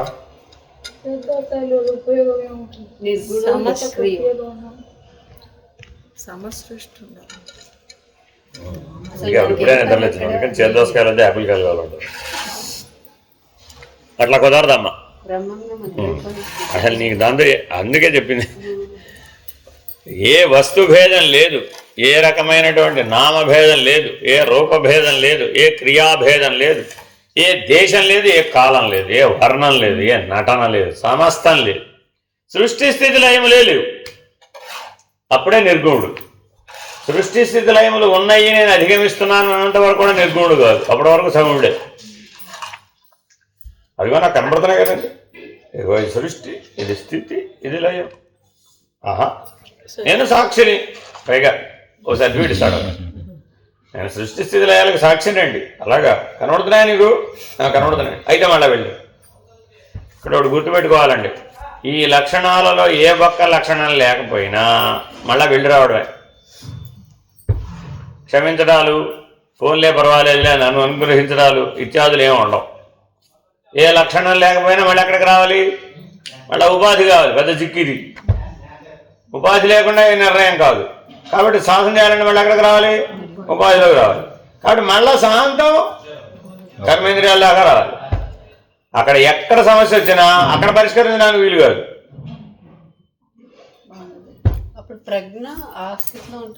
ఏమో ఒకసారి దిగొస్తే తెలిసిపోతుంది. నీ ఇష్టం వచ్చినట్టు చెప్పుకోయి. ఇప్పుడు ఇందాక చెప్పా, నీ ఇష్టం వచ్చినట్టు పేర్లు ఎలా అయినా పెట్టుకోమ్మా. ఒకటి గుర్తుపెట్టుకో, స్థితి భేదం లేకుండా, అనుభవ భేదం, స్థితి నిర్ణయం, ఆ స్థితి అనుభవ నిర్ణయం లేకుండా ఇవన్నీ మాటలు చెప్పుకున్నా అది ఎప్పటికీ నిలబడదు. మరి ఇప్పుడు అక్కడ డిఫరెంట్ సగుణము నిర్గుణం దగ్గర అలాంటిది ఒకటి ఉన్నదని తెలుసుకో అంతే. అలాంటిది ఒకటి ఉన్నదని తెలుసుకోవాలే కానీ ఈ A = B వ్యవహారం కుదరదు. అర్థమైందండి? అంటే విచారణ చేతే నేను దీన్ని నిర్ణయిస్తాను, ఎప్పటి కావాలి. Never never never. అటువంటిప్పుడు అసలు ఇంక విచారణతో పని బ్రహ్మాండ విచారణ. బా ఏం చేస్తాడు విచారణ చేసి? ఎందుకని? సిద్ధప్రజ్ఞుడు కాలేదు. సిద్ధప్రజ్ఞుడు కానివాడు బ్రహ్మాండ విచారణ చేసి ఏమి చేస్తాడు? సిద్ధప్రజ్ఞుడు అయిన వాడికి అది ఉపయోగం. ఎందుకని? ఎక్కుతాడు కాబట్టి, ఒక్కొక్క పెట్టి ఎక్కేస్తాడు కాబట్టి, అనుభవంతో ఎక్కుతాడు కాబట్టి. అందుకని మీరందరూ ఆల్రెడీ స్థితప్రజ్ఞులు అయిపోయి 26కి వచ్చేసారు అనుకుని బ్రహ్మాండ పంచీకరణ కూడా చెప్పేశారు. మీరు మహావాక్యాలు అందుకే ఇచ్చేది. మహావాక్యాలు ఎప్పుడు ఇస్తారు? స్థితప్రజ్ఞుడు అయితే ఇస్తారు, 26కి వస్తే ఇస్తారు. లేదు 26 పైకి వెళ్తాను, నేను 50 దాకా పెడతానంటే ఇస్తారు. కాబట్టి చాలా జాగ్రత్తగా ఈ వేదాంతాన్ని పట్టించుకోకపోతే ఊరికే పుస్తక సత్యం అంతే. అందుకని పొద్దున మీ మేలుకొలుపులో ఉంది ఏమంటున్నారు? వాచా వేదాంతం, అదే మిగులు. కాబట్టి అలా ఆలోచించకూడదు. నీకు అర్థం కావడం కోసమని కిందకు వచ్చి మళ్ళీ చెప్తున్నావు, కానీ అది అలా ఉండదు. ఎక్కడ నువ్వు స్పందించినా, ఎక్కడ ఏ రకమైనటువంటి భేదం స్ఫురించినా, ఎక్కడ ఏ రకమైన సంకల్పం కలిగినా నీకు ఆ బ్రాహ్మీభూత స్థితి పోతుంది. ఆ బ్రాహ్మీభూత స్థితి పోయిందంటే మళ్ళా కిందకు వచ్చేసి మళ్ళా నువ్వు ఒక రోజులో ఎక్కుతావు, ఒక సంవత్సరంలో ఎక్కుతావు, జన్మలో ఎక్కుతావు, 10 జన్మలో ఎక్కుతావు. మళ్ళీ ఈ పరిమితులన్నీ వర్తించేస్తాయి. కిందకి రాగానే ఈ పరిమితులు వర్తిస్తాయి. తెలివి ఉండొచ్చు, కానీ మరి పరిమితులు వెంటనే కాదని లేవు. అందుకని నిర్గుణోహం, నిష్క్రియోహం, నిత్యోహం, నిత్యముక్తోహమచ్యుత. దీనికి ఉదాహరణ చెప్తారండి. నిష్క్రియోహం అన్నదానికి ఒక ఆయన ఎండకి బాగా నడిచాడట, బాటసారి బాగా అలసిపోయాడు, మరి చెడు కింద పడుకున్నాడు. కాయలన్నీ మీద పడ్డాయి. చాలా డిస్టర్బ్డ్గా ఫీల్ అయ్యాట. లేచాట, లేచి చూస్తే పక్కన గుమ్మడి పాలు పోతుందట. చిన్న తీగకి పెద్ద పెద్ద కాయలు, పెద్ద చెట్టుకి చిన్న చిన్న కాయలు ఉన్నాయట. నేను బ్రహ్మణ అయితేనా అడిదిడి చేస్తానన్నాడు. అంత ఎత్తు నుంచి గుమ్మడికాయ వాడు నిద్ర పెడితే ఉంటాడు వాడు. ఈ లోపల గాలి వీచి మళ్ళీ మర్రికాయలు పడ్డాయట. ఈ ఆలోచన వాడు కాస్త ఏం చేశాడు, ఇప్పుడు హైపోతకేట్ చేశాడు. కాసేపు అలాగే అయ్యి ఉంటే అని ఊహ చేశాడు. ఏమైపోయినప్పుడు నేను కరెక్ట్ కాదురా బాబు, దేవుడే కరెక్ట్ కాదు. ఇప్పుడు నిజంగా గుమ్మడికాయ అయిందా? అవలా. కానీ ఎక్కడైంది? అయింది, భావంలో అయింది. అర్థమైందండి? ఇక్కడే ఇలా ఉంటే అక్కడ అలా అన్నాడు అనుకోండి, ఏమైపోతుంది? అక్కడనే తధాస్తే వెనక్కి తీసుకోవడం కుదరదండి. స్పందిస్తే, సంకల్పం కలిగితే వెంటనే తధాస్తు. రెప్పపాటు కూడా ఎడం ఉండదండి, వెంటనే తధాస్తు. అదే సృష్టిలోకి వచ్చి వాడు పడతాడు. ఇంతైన విషయం అంటే పరిణామం రావాలంటే ఏం చేయాలి? ఇప్పుడు ఏదైతే వాడు తధాస్తు అన్నాడు, అక్కడ చేద్దాం అనుకున్నాడు, అలాంటి సృష్టి ఉన్నటువంటి ప్రాంతం లోకం ఉంటుంది, అక్కడికి వెళ్ళిపోతుంది సరాసరి. అప్పుడేం చేయాలి? అనుభవం సంపాదించు. కాబట్టి నిర్గుణోహం, నిష్క్రియోహం, నిత్యోహం, ఏ మార్పు లేని వాడిని. అంతేనా కదా? అవసరానికి కార్తవీర్యార్జునుడి వలె 1000 చేతులు వస్తాయి. మరి అంటే ఎప్పుడు ఉంటాయండి ఆయనకి? సంకల్పం చేస్తే 1000 చేతులు వస్తాయి. మరి యుద్ధం చేయగలడు. ఎంత యుద్ధం ఒక యుగం పాటు ఉన్నాడండి కార్తవీర్యుడు, సామాన్యుడు కాదు. అంత దైవశక్తి పూరితులైన కార్తవీర్యార్జునుడు నన్ను మించిన వాడు లేడన్నాడు. అంతే. పరశురాముడు వచ్చేదాకా ప్రతి లేదు. ఎప్పుడున్నాడు? వామనావతారం తర్వాత వచ్చాడండి. అప్పటి నుంచి పరశురామ అవతారం దాకా ఉన్నాడు. వెరీ లెంగ్ది కార్తవీర్యార్జునుడు. ఆ 1000 చేతులతో 1000 ఆయుధాలతో ఒకేసారి పోరాడతాడు. ఆయన ఎవరు తట్టుకుంటారా? ఆయన విష్ణువంశ సంభూతుడు. పైగా మరి ఎవరు నిర్జించాలి? మళ్ళా ఆయనే రావాల్సి వచ్చింది. అందుకని గురుస్వరూపమైన దత్తాత్రేయుని అడిగారు, ఏంటయ్య బాబు పరిష్కారం? వస్తున్నారా బాబు? నేను మళ్ళీ వస్తున్నాను, డోంట్ వరీ, కమింగ్ అగైన్. అప్పుడు వచ్చినప్పుడు చూస్తలేవాడు సంగతి అన్నాడు. ఆయన దృష్టిలో ఈయన కీటకంతో సమానం అంట. 1000 చేతులతో 1000 ఆయుధాలతో ఒకేసారి యుద్ధం చేయగలిగిన బలం ఉన్న కార్తవీర్యార్జునుడిని పరశురాముడు కీటకము వలె చూశాను. అంతే. ఆ బ్రహ్మకీట జనని కరుణాశ్రమ విధాయిని ఎవరండి? ఆ బ్రహ్మగారికైనా జనని ఆవిడే, ఈ కీటకానికైనా ఆవిడే. కాబట్టి దేని ఎడలైనా సరే బ్రహ్మం అనేటువంటి నిర్ణయం తప్ప ఇతర నిర్ణయాలు ఏవి, స్పందనలు కానీ, సంకల్పాలు కానీ, ఆలోచనలు కానీ, తథాస్తులు కానీ పనికిరాదు. పైగా ఎవరైనా అనుగ్రహించగలరు. బ్రహ్మాండంలో ఉంటే తథాస్తు అంటే చాలా అయిపోతుంది. అంతే. ఈ పిండాండంలో వాడు ఎవరు ఏదొచ్చి అడిగినా సరే తథాస్తు అన్నాడంటే అయిపోతుంది. కానీ అది అయ్యేట్టు చేయవలసిన ఉద్యోగం వాడిదే. అంటే అర్థమేంటి? సరే, ఎవరో అడిగారు వచ్చి, చాలా కష్టాలు ఉన్నాయి, డబ్బు లేదండి బాబు, ఎలాగోలా ఐశ్వర్యం ప్రాప్తించేది చేయండి, చాలా దారిద్ర్యంగా ఉంది పరిస్థితి, చాలా చిక్కుల్లో ఉన్నానండి అన్నాడు. వీడేం చేయాలి? అది సైలెంట్గా ఉండాలి, నిష్క్రియుడుగా ఉండాలి, నిత్యుడుగా ఉండాలి, నిర్గుణుడుగా ఉండాలి. ఏమనిపించింది? ఏం పర్వాలేదండి, తథాస్తు, తగ్గిపోతేలేండి, అన్నీ వచ్చేస్తేలేండి. ఏం చేయాలి? ఎదురు ఈయనేళ్ళు సేవ చేయాలండి. అది అయ్యేంత వరకు వాడికి సేవ వీడు చేయాలి. ఏమో ఇక్కడ అలాంటివే ఉండవు, అవన్నీ పిండాండంలోనే ఉంటాయి, బ్రహ్మాండంలో ఏమి ఉండవు. బ్రహ్మాండంలో సూటైన నిర్ణయమే ఉండదు. అంతే. ఇంకే వాక్యాలు ఉండవండి, సూచన వాక్యాలు కూడా ఏముండవు. ఎవ్వరు నీ పక్కన రాదు. బాగా గుర్తుపెట్టుకోండి. పిండాండంలోనే అన్నీ చెప్పేస్తున్నావు. ఎందుకు చెప్తున్నావు? అక్కడ మళ్ళీ నా ప్రమేయం లేదు కాబట్టి. పడ్డాకు వస్తే చెప్పడం, ఆ పడ్డావు నాన్న మళ్ళీ జాగ్రత్తగా లేదు, అంతే. అంతేగాని మధ్యలో నేను అక్కడ ఉన్నానండి గురువుగారు, మీరు కొద్దిగా ఏం చేస్తారు అంటే అదేం కుదరదు. ఈ నాటకాలు అక్కడేం కుదరదు, వ్యవహారం ఉండదండి, అక్కడే ఉండదు. బ్రహ్మాండంలో ఏం ఉండదండి. బ్రహ్మాండంలో ఏ సహాయం ఉండదు. ప్రజ్ఞ తప్ప నీ చేతిలో ఇంకేం ఉండదండి. గురువు ఏ స్వరూపుడు? బ్రహ్మస్వరూపుడు. కాబట్టి ప్రజ్ఞకు మూలం ఏమిటి? బ్రహ్మం. కాబట్టి నువ్వు ఎప్పుడు దేని మీద దృష్టి పెట్టాలి? బ్రహ్మం మీద. అన్యం మీద ఎవరు పెట్టమన్నారు? అన్యం మీద పెట్టేమంటున్నావు? ఓ చాలా తేడా వచ్చేస్తుంది అబ్బోయ్ కొద్దిగా అదేం లేదు ఇక ఎంతటి వాడైనా సరే లైన్లో వెళ్ళి రావాల్సిందే. అందుకే బాగా చదవమంటాను నేను. పురాణాలు ఇతిహాసాలు ఎందుకు చదవాలి అంటే ఒక్కసారి తేడా వస్తే అనుభవించకుండా నివృత్తి చేయడానికి వీలు కాదు.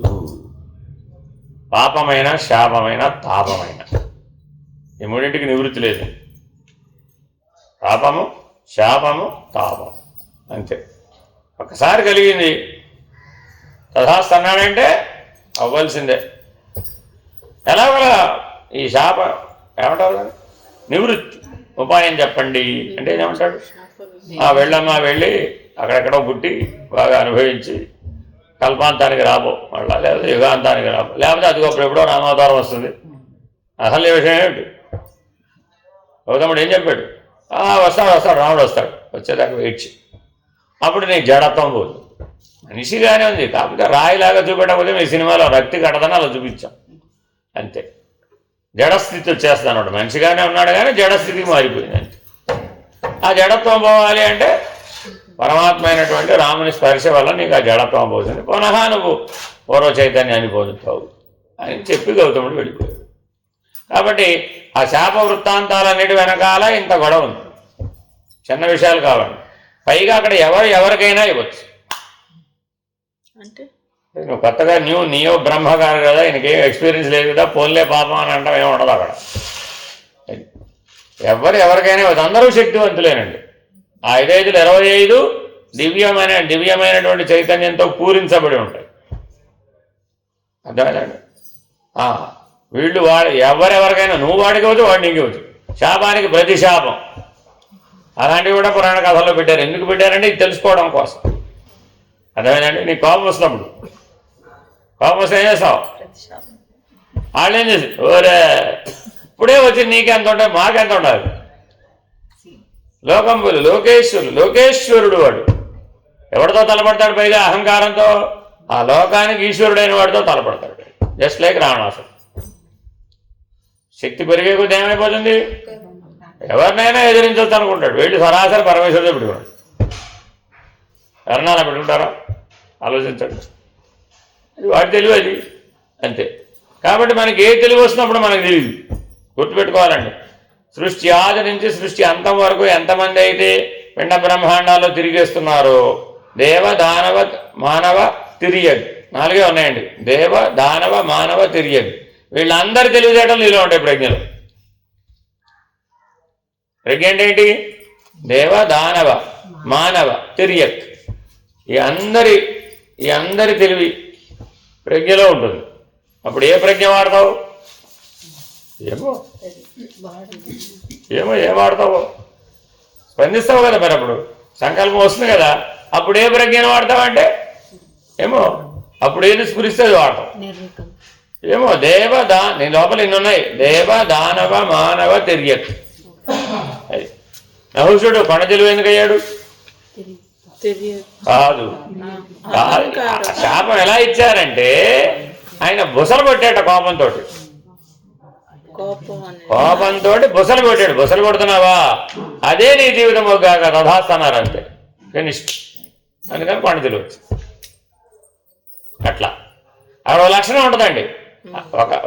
ఒక ప్రజ్ఞని వాడాడు. అంత దూరం వెళ్ళినవాడు బుసలు కొట్టడం అవసరమా అన్న తెలివి రాలా. ఏదో తత్కాలాత్ కోపం వస్తే వచ్చిందండి. వస్తే ఏం చేయాలి? నిగ్రహించుకుని ఉంటే అయిపోయి. బుసలు కొట్టేప్పటికి ఏమైంది? అది చాలు. ఆ కాస్తంత అపరాధం చాలు. ఫినిష్డ్. కిందకు వచ్చేసాడు. పైగా అగస్త్య మహర్షిని కాలుతో తన్నాడు ఆ కోపంలో. బ్రహ్మనింద. అక్కడ ఆ 25లో ఎవరు బ్రహ్మం కాదండి? అంతా బ్రహ్మమే. ప్రతి అడుగు బ్రహ్మమే, ప్రతి అణువు బ్రహ్మమే. మరి అంతా బ్రహ్మమే అయినప్పుడు దాని ఏడలు నువ్వు అపరాధ భావన ఎలా చేస్తావు? నింద్యంగా ఎలా ప్రవర్తిస్తావు? ఆ ప్రవర్తించడానికి కారణం ఏమిటి?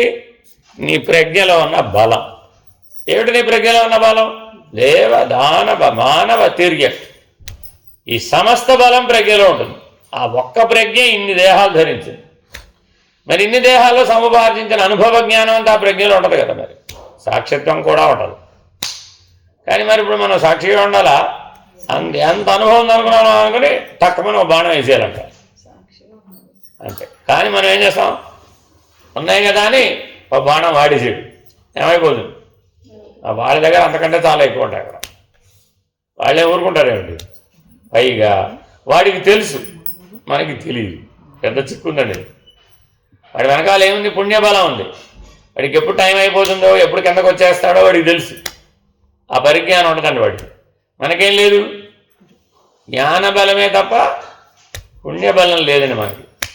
అందుకని ఏదైనా తేడా వస్తే ఏమైపోతుంది? జ్ఞానం అజ్ఞానం అయిపోతుంది, అంతేగాని ఇంకేమవ్వదు. థింగ్ మళ్ళీ అజ్ఞానంతో వచ్చేస్తాం.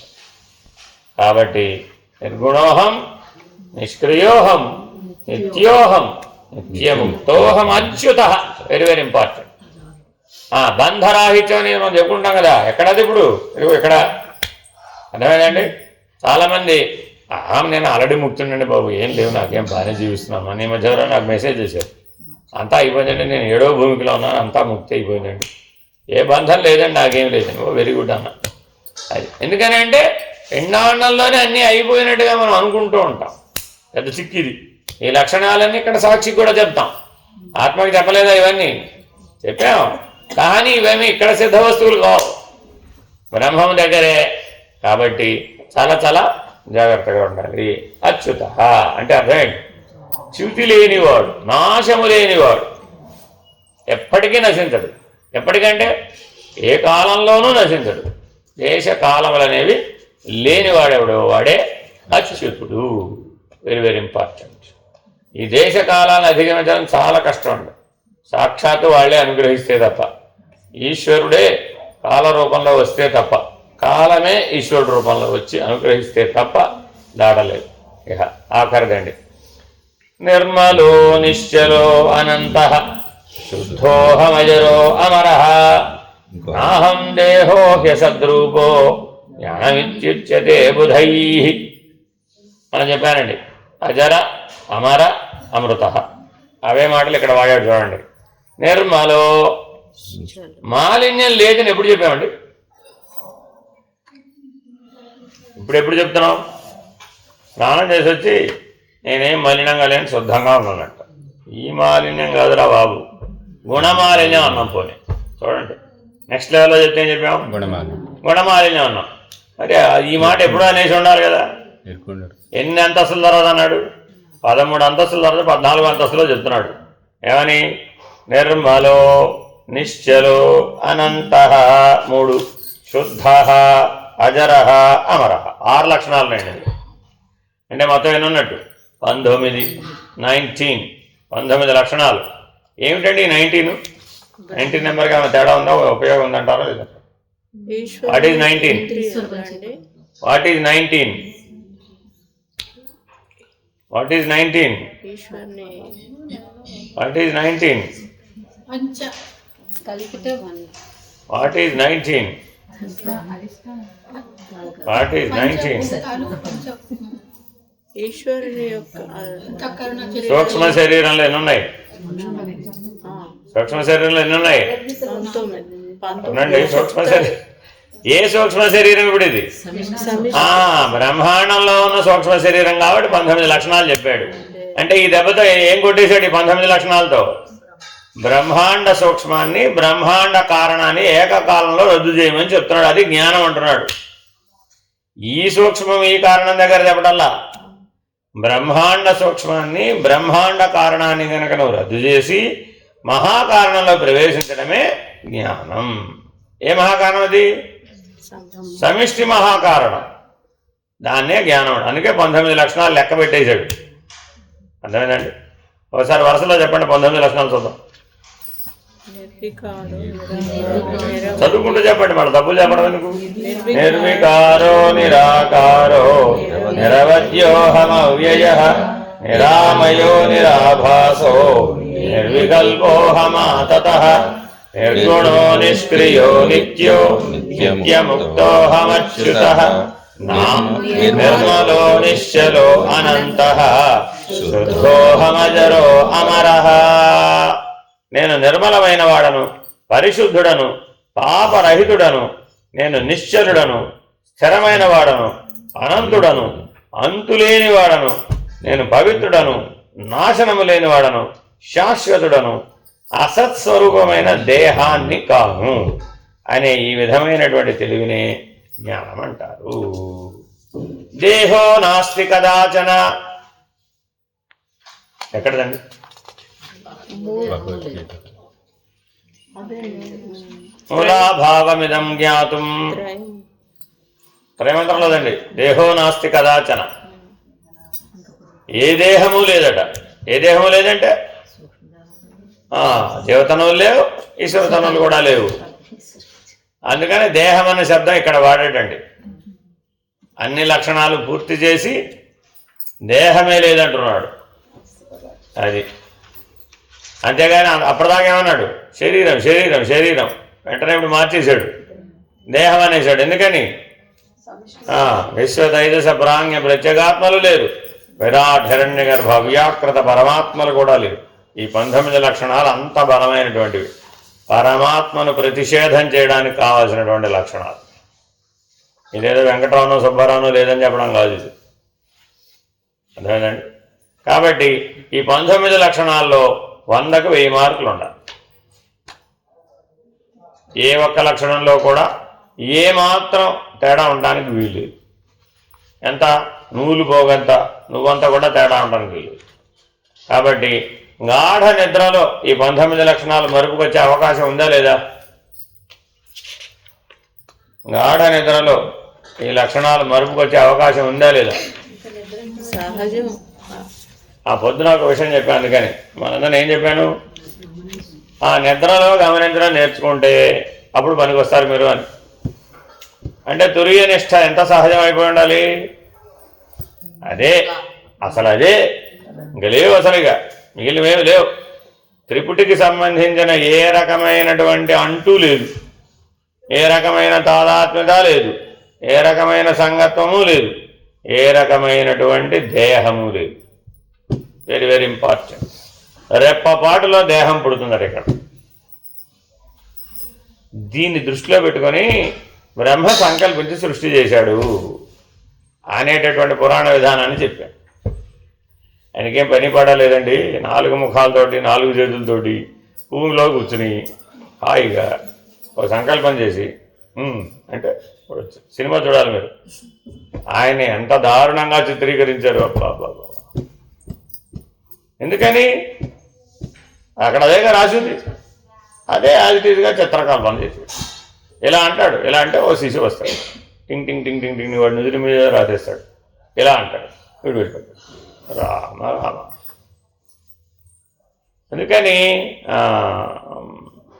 అందుకే సినిమాల ప్రభావం అంత మంచిది కాదు. అసలే మనం పెద్ద మాయలో ఉంటే అది ఇంకా పెద్ద మాయ, అసలు వదిలిపెట్టదండి. మీకు చిన్న విషయం చెప్తా. నేను 96లో ఎక్కడికో వెళ్ళాను. ఎక్కడికి? చిన్మయ మిషన్కి వెళ్ళాను. ఆయన అడిగారు, బాబు సినిమాలు చూస్తావా? చూడనండి అన్న. చిన్నప్పుడు చూసావా? ఏదండి గుర్తులేదు, మరి అప్పుడెప్పుడో భక్త ప్రహ్లాద, సంపూర్ణ రామాయణం, లవకుశ ఇలాంటివి ఎప్పుడో మా చిన్నప్పుడు చూపెట్టారండి. నాకు వచ్చిన తర్వాత చూడలేదండి. సరే, డిటెక్టివ్ నావల్స్ చదివేవా చిన్నప్పుడు? ఇది ఇంటర్వ్యూ.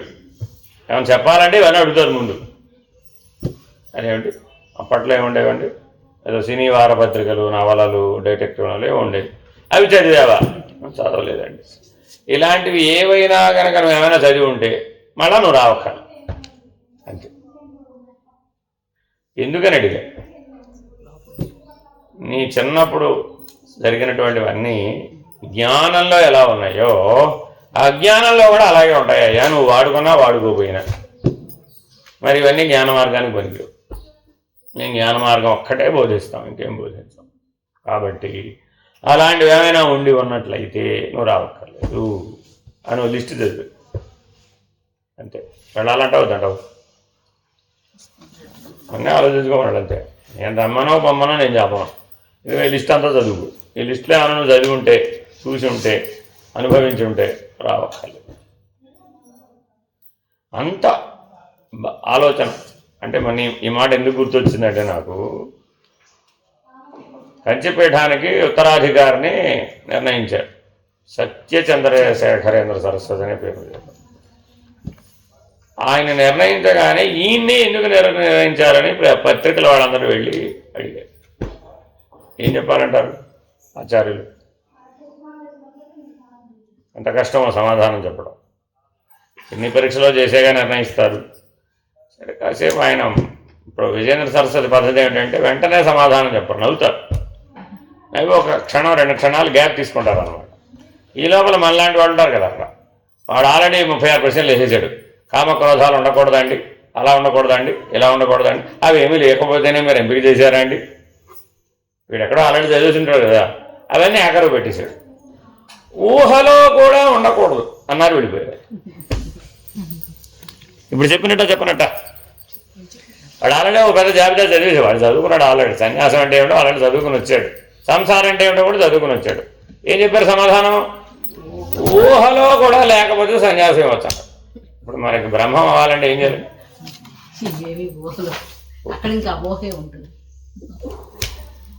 అర్థమేనండి? ఆ ఊహ మాత్రంగా కూడా ఉన్నా సరే కథనం అవుతావు. Very very important. అందుకని అంత బలంగా చెప్తున్నాను. కాబట్టి 19 లక్షణాలు చాలా చాలా చాలా చాలా చాలా చాలా ఇంపార్టెంట్. నిర్మలో నిశ్చలో అనంత శుద్ధోహం అజరో అమరః. ఇందులో అహం ఉందా లేదా? ఇందులో అహం ఉందా లేదా? శుద్ధోహం బుద్ధోహం ముక్తోహం. దైవ్యాహం అంటే అందరూ ఏదో చిన్న చూపు చూస్తారండి. అంత చిన్న చూపు చూడాల్సిన అంశం ఏం లేదు, చాలా పై విషయం ఇది. అర్థమైందండి? మహదహంకారము మహత్, దాన్ని దివ్యాహం అంటారండి. దాని అవతల కేవలం బ్రహ్మం అవ్యక్తం 2 స్థితులే ఉంటాయి అంతే. ఇక అది దాడితే అయిపోయినట్టే. అందుకని అహం రహిత పద్ధతులేమో అక్కడ చెప్తారు. అందుకని దీన్ని ఏమంటారు? శుద్ధోహం బుద్ధోహం ముక్తోహం దివ్యాహం. కానీ మరి ఈ స్థితికి చేరుకుంటే తప్ప అది నిజమైన జ్ఞానం కానేరదు. అట్టి నిజమైన జ్ఞానాన్ని పొందితేనే మనం జీవన్ముక్తి అనే దాన్ని సాధిస్తాం. ఇది క్రమముక్తిలో భాగం కాదు, గుర్తుపెట్టుకోవాలండి. ఇవేవి సాలోక్య సామీప్య సారూప్య సాయుధ్యాలలో లభించవు. ఈ లక్షణాలు ఏవి లభించవు. ఈ లక్షణాలు కేవలం బ్రహ్మజ్ఞానం, అద్వైతం, జీవన్ముక్తి అనే లక్ష్యంతో జీవించేవాడికే సాధ్యమవుతుంది. మిగిలిన వాళ్ళకి ఎవరికీ సాధ్యం కాదు. మిగిలిన వాళ్ళందరూ వస్తూ పోతూ ఉంటారు. అందుకని ఒక్కొక్క లక్షణానికి ఒక్కొక్కసారి రావచ్చు, 10 సార్లు రావచ్చు, 100 సార్లు రావచ్చు. ఎంత మేరకు పరిణామం వీలైతే అంత మేరకు రావాల్సిందే, పోవాల్సిందే. కాబట్టి ద్వైత బుద్ధి ఏమన్నాడండి? ద్వైత బుద్ధి కనుక నువ్వు కిందంత మిగిలిన ఈ లక్షణాలు నిలబడవు. కాబట్టి ద్వైత బుద్ధిని ఎక్కడ వదిలిపెట్టుకోవాలి? పెండాండంలోనే వదిలేయాలి. Very important. అక్కడికి వెళ్ళి విచారణ చేస్తానట్టు. అదేదో మీరు ఇచ్చేసేయండి, ఆ సీట్లో కూర్చుని విచారణ చేస్తాను, అదంతా అయిపోతారు. You are capacitated by virtue of seat కాదు. అదే ఇక్కడ భూమండలం మీద యువర్ సీట్ వర్క్స్. ఒక ఆయన రాజుగారి సీట్లో కూర్చున్నాడండి. ఇప్పుడు ఎవరంటే రాజుగారంటే ఆయన ఏం చెప్తే అదే శాసనం. ఈ మధ్య ఏదో సినిమాలు ఏమిటంటే ఆవిడ ఉంటుంది, బాహుబలి. ఆవిడేముంటుంది, మాటికి నా మాటే శాసనం ఉంటుంది. ఏమిటి ఆవిడ కెపాసిటీ ఏమిటి? సీట్. గవర్నమెంట్లో కూడా అంతేనండి, సీటే. సీట్ లేకపోతే కనీసం మంచినీళ్ళు ఇచ్చేవాడు కూడా మంచినీళ్ళు ఏమంటే ఇవ్వడు. అదే అందులో గొప్ప రహస్యం. అందుకని వాళ్ళు నానా కష్టాలు కూడా ఏం కాపాడుకుంటారు?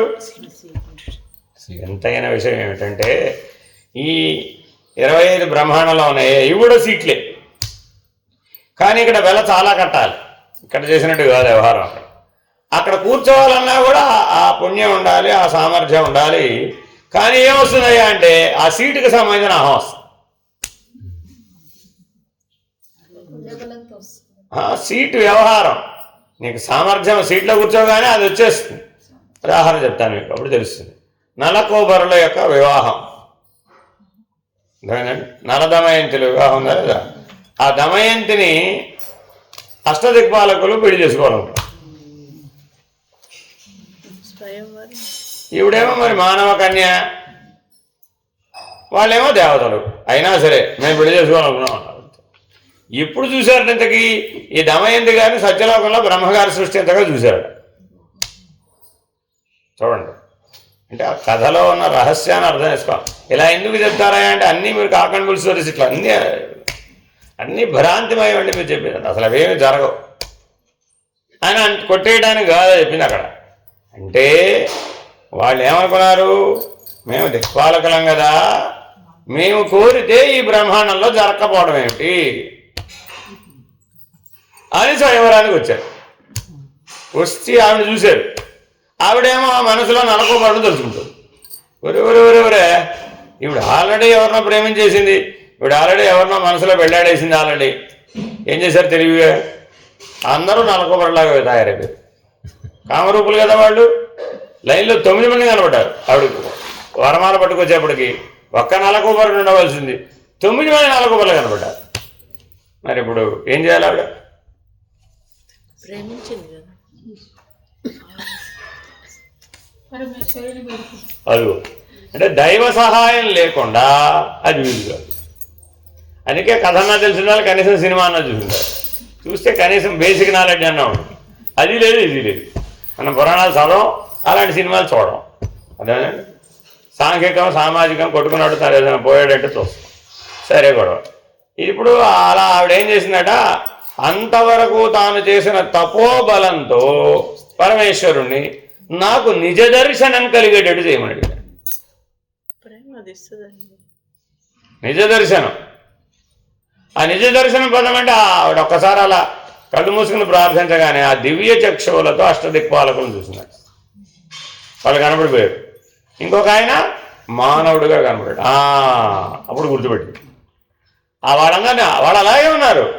యథార్థంగా నలకోబడి ఎవరో వెళ్ళి వాళ్ళ మెడలో వరమాల వేసేసి ఈ 8 మంది అంతర్ధానం అయిపోయి.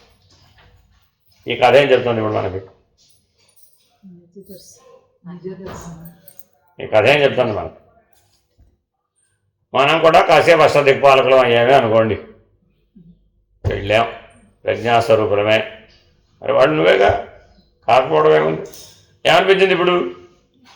అక్కడెక్కడో దమయంతి ఉంది, పొందాలని అనుకున్నాం. ఏం చేయాలట? చేయగలిగారుగా.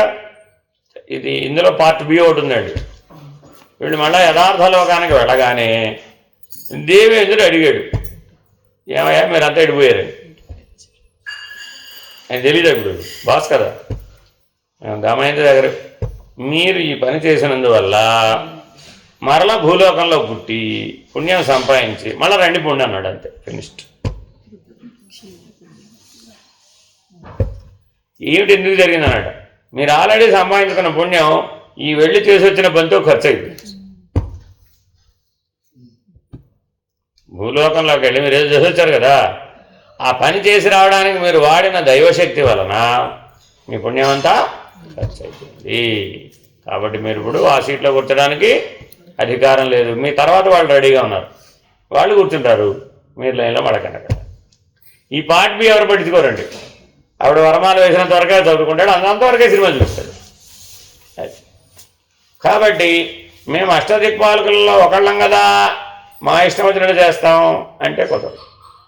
అలాగే నేను ప్రజ్ఞాస్వరూపుణ్ణి కదా, నేను సాక్షాత్తు బ్రహ్మాండ అధిష్టానం అయిపోయేవాడు కదా రేపు, ఇంకా ఇవాడు అవ్వలేదు కదా రేపు అని వాడు నేను నా ఇష్టం వచ్చినట్టు వ్యవహరిస్తానంటే వెరీ గుడ్. విశుక్ర ప్రాణహరణ వారాహి వీర్యవందిత నందితానా వందితానా? ఎందుకనండి?